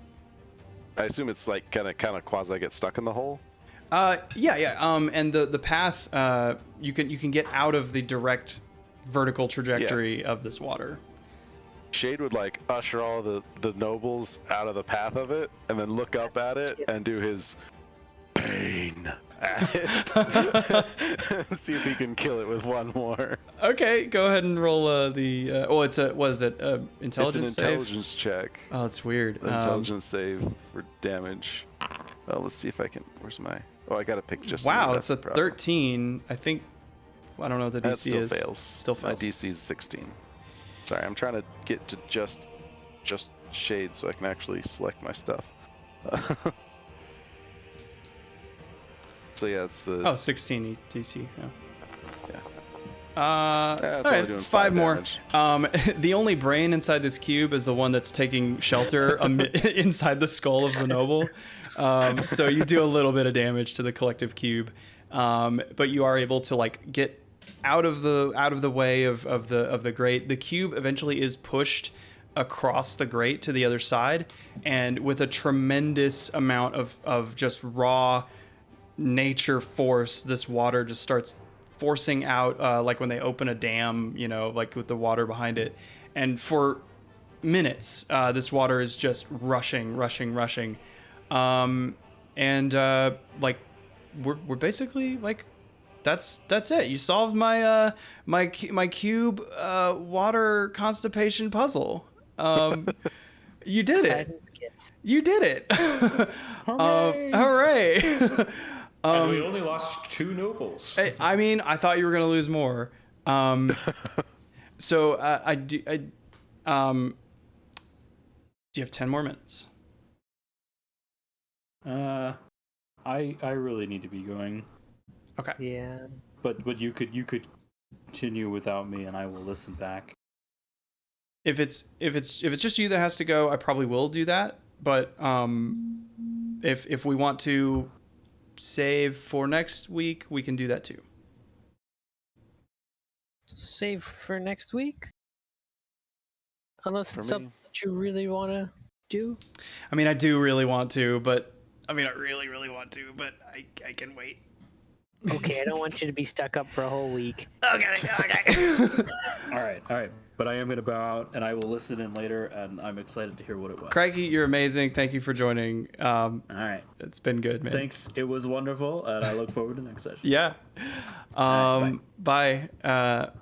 Okay, so real quick, where you find yourself, you are on this rocky path below the drain. You're actually a lot further south than you realized. On the map, I'm actually going to pull you back to the Mitros map. Well, you eventually really know where you are, because directly ahead of you, amid the waves, you see Shade's old estate, with scattered rocks and rubble forming a precarious path towards the long abandoned manor. Like right here. Yep. Mm-hmm. Yep. You guys exit right here. Man, I had my house next to the water treatment plant. Oh. That's why nobody lives there, you know. Back in my day, we had magical water treatment plants. It Yep. came out crystal clear. It was beautiful. Oh yeah. Well, a that waterfall. that shambling mound is the water treatment. The water that comes out was.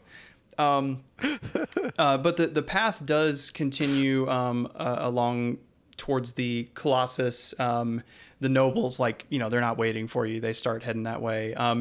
And Crassus, man of his word, he comes up to you, Shade, and he says, "My good man, you did so good in protecting me. You simply treated me like a king. And a deal is a deal." And he unwraps his robe and hands you the Goblin of Malta, the framed picture of the crotchety goblin. Thank you. All is Thank right. you. Someday Finally reunited. you simply have to return to me, and we'll have dinner, and you will tell me all the secrets of the goblin. Oh, but then we'd have to kill you. That's good. I love it.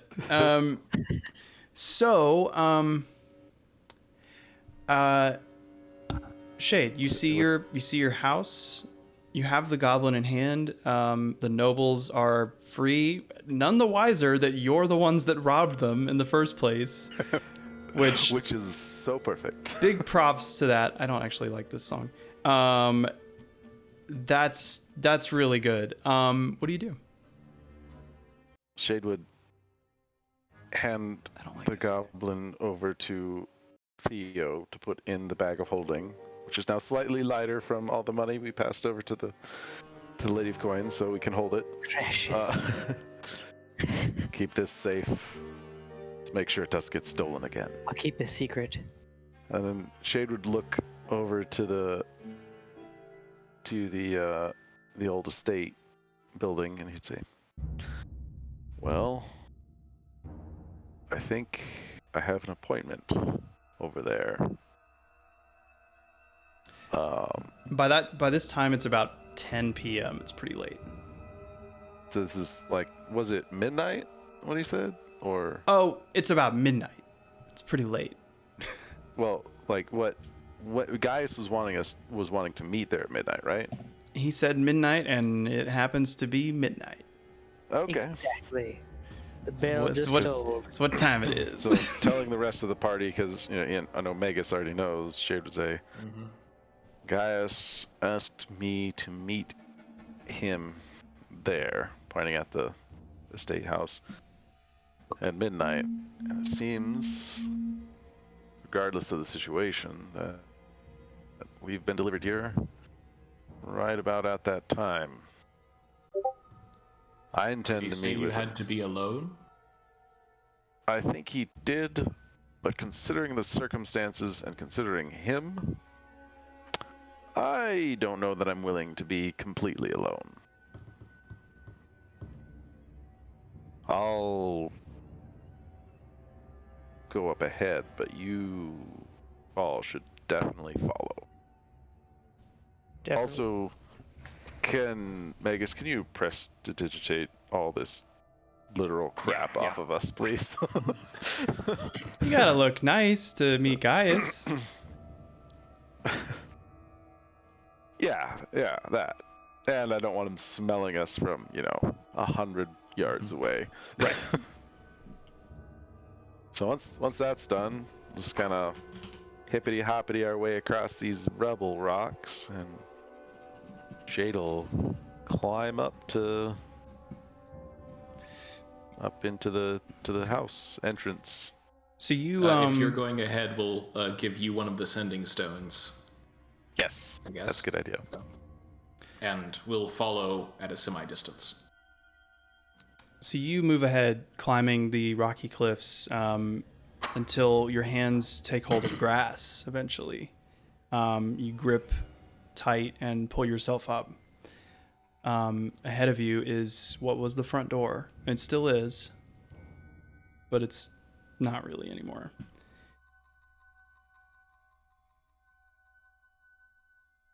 I look around briefly to see if it looks like anybody's obviously tracked through here in the immediate. You don't past. see any tracks. If you wanna roll an investigation, I'm just telling you outright. I'm not hiding there. I'm not hiding any footprints. There are none. Yeah. So. Well, he'll. He's But not you do looking too hard, but he'll just- you do see through any open windows those silhouettes of statues from from Sydon's old empire that were stored here. Yeah. Shade would just kind of walk through the front door, just looking around. Have his glaive at the ready, just in case. You enter the front door, and inside, the halls, once full of color, light, warmth, and love, now a cold and silent gallery of relics from Sydon's empire. The sound of waves outside is hushed by the thick stone walls, and a voice softly echoes through the space.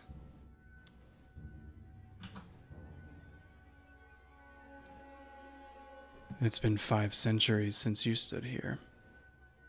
Your home once. Now it belongs to me. Tell me the last memory you have of this place. Your voice changer isn't working. You know, I think it is. Was that supposed to be Gaius' No. voice change voice? Okay.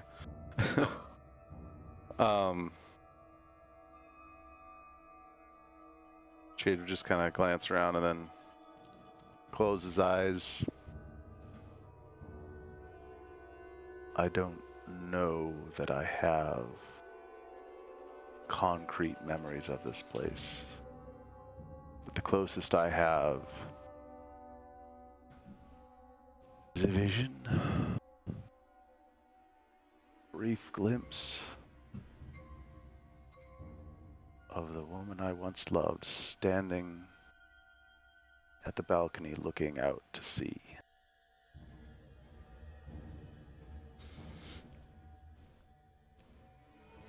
And then there's a moment, and from kind of a different area of the room, you hear the voice again. I think I had it set to the wrong voice, so I'll try it again. If it doesn't work, I'm going to go through the motions anyway. It was thought that you had been killed during the war, but here you stand. I care not how. I want to know, why did you return?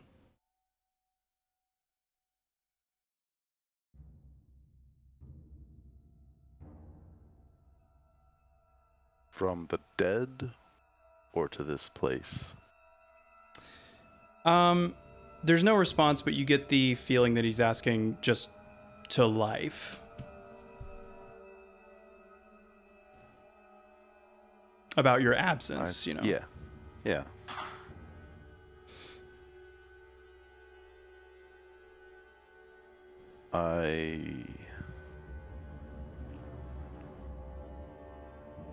I was brought back because I was needed. I don't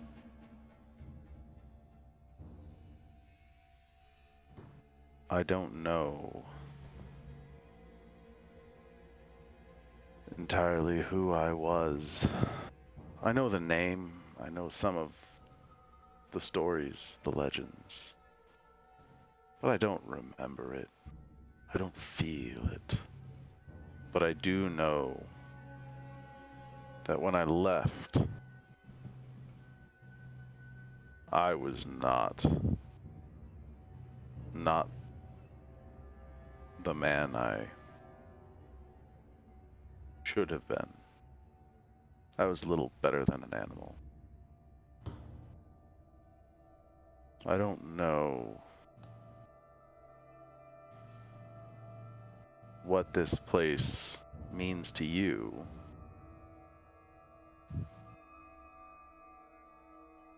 but I do know that it is part of my history, and I would like to know that history. As you're talking, your eyes are like darting through the statues. I mean, it's kind of terrifying because, you know, there are all these like basically faceless figures everywhere, and one of them is Gaius. If you want to make a perception check, you can. Yeah, I'll do it. But Shade is gonna try and just be his stoic self and Sure. not really try not to react. You think you see movement about 30 feet ahead, and then you hear the voice again. You are right about one thing. You were needed. I know you visited her tomb. Shall I tell you what became of your love, Finea? She waited for you. She waited until these halls held nothing for her but ghosts. She returned to her people, far into the sea. But she did not travel alone. She bore a child. For the first time in years, they were happy. But the Dragonlords had long since abandoned the island. They celebrated their victory in Mitros, while she and the child ran in fear from raiders, killing and burning unchecked. The two were separated. The raiders found the child a curiosity. Years passed, and by the time the child found her, it was too late. Do you understand what I am saying?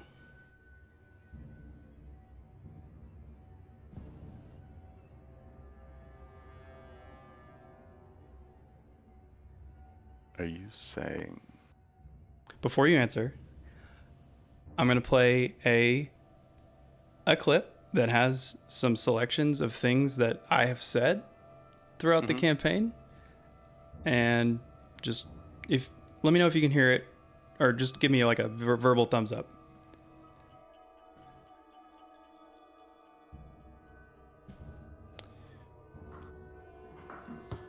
Hold on. I can't even hear it.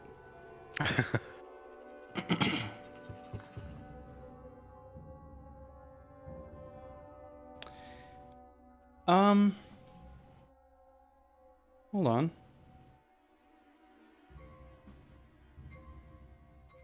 Oh, why isn't it working? I don't know. Okay, I'm gonna ignore it, and I'm gonna post it. I'm gonna post it later. But I will tell you the gist of what it is me providing descriptions of Gaius's physical appearance, and about 3 times throughout the course of the campaign, I mentioned the fact that he has dark, cleanly cut hair with a streak of white running through it, and wears this dark, terrifying black and steel mask. And then he says, "Oh, am I still? I'm in the voice changer. I'm in the voice." No, you're not. Well, Or if you are, it says I am. Anyway, It doesn't work. okay.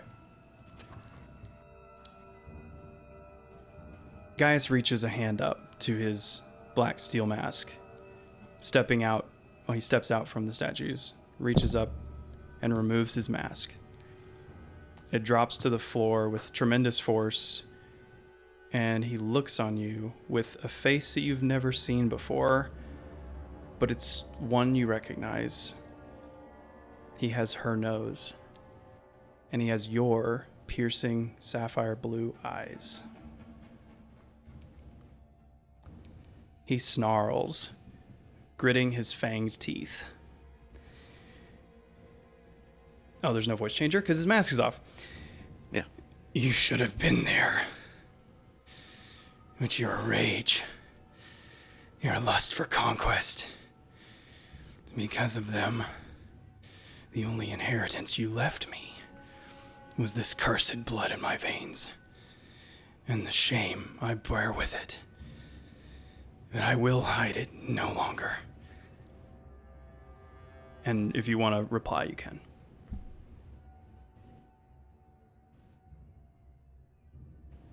I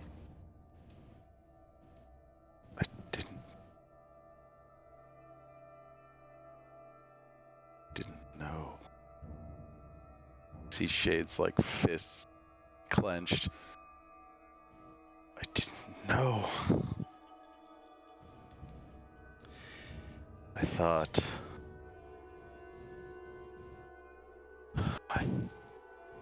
leaving her would keep her safe from me.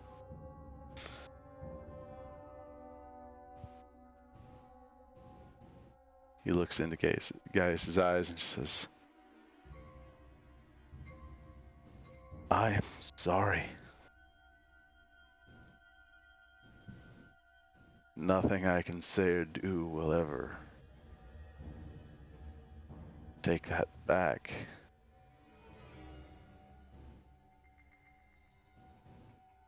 I didn't know. You can now see with his mask off, his rage is it's like a mirror to what you have memories of yours being at times. Gaius is a man of restraint, but not now. He clenches his fist too, and says, "You should have died those many, many years ago. But your sins against Thelia, against the Fey peoples, against my mother, remain unpunished. So surely, the duty to punish the father for his sins must fall to the son he abandoned. You conveniently slept while your life crumbled to dust and memory, but not this place. This place I ensured would stand awaiting your return, so you could see it crumble with your own eyes. Again!" And he calls his dragon. In it flies, and the ceiling begins to collapse, and that's where we'll wrap for today.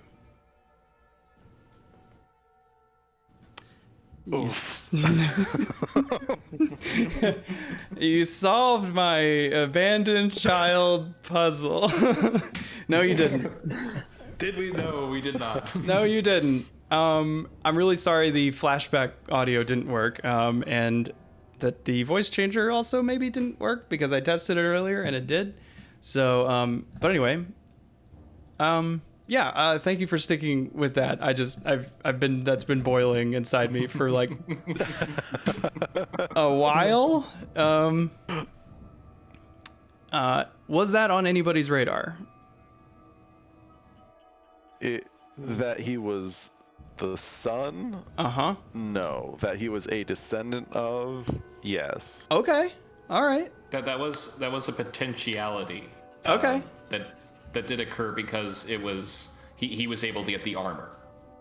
Yeah, okay, that was an intentional clue. I'm glad you picked up on that. Nobody mentioned this as a theory, so I was kind of like I was a little unsure if I was not being overt enough, but yeah, I mean the fact that, you know, he has the armor, you know, the physical appearance, the reason he wears a mask is to like hide the lycanthropy. Yeah, I wasn't expecting the actual like lycanthropy. Yeah. And I know that like the way you described it, it wasn't specifically like genetic, but I like the fact that I like that it was, and like it was something that Shade tapped into. No, it was genetic. Like that was something that it was like that was part of it. It's just it's normally dormant unless specific conditions activate it type of deal. Yeah. So, I have been wanting to say that for like a year. So, yeah. Thank you for sticking it out. Complicates things a little. Yeah, a little, a lot.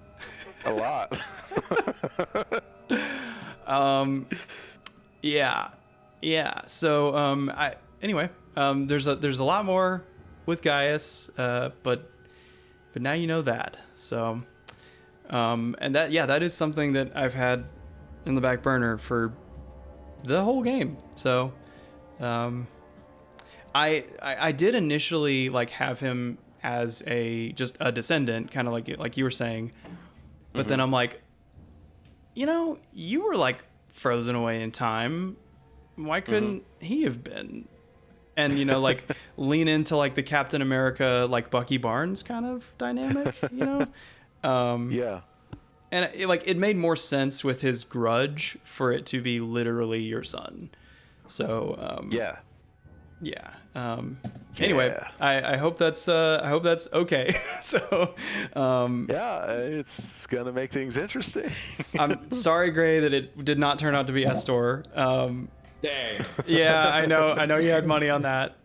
And it was a really good theory. But now, who the heck is Estor? He's dead, and we're never hearing from him again. He's dead. You're right. Okay. You didn't repeat the "we're never hearing from him" part. I didn't. Oh man. Oh man. Well, that was a lot of fun. Thank you guys for your time and great session. lots of action. And what a mind bomb. What a mind bomb. Oh man. Okay. I will talk to you next week, maybe? I am free You on for next week. I don't know. I know, Davey, you probably have a lot going on, but I should be free. okay, cool. We'll just keep me posted. Thank you, viewers, for watching. Thank you for being patient, and hopefully see you soon.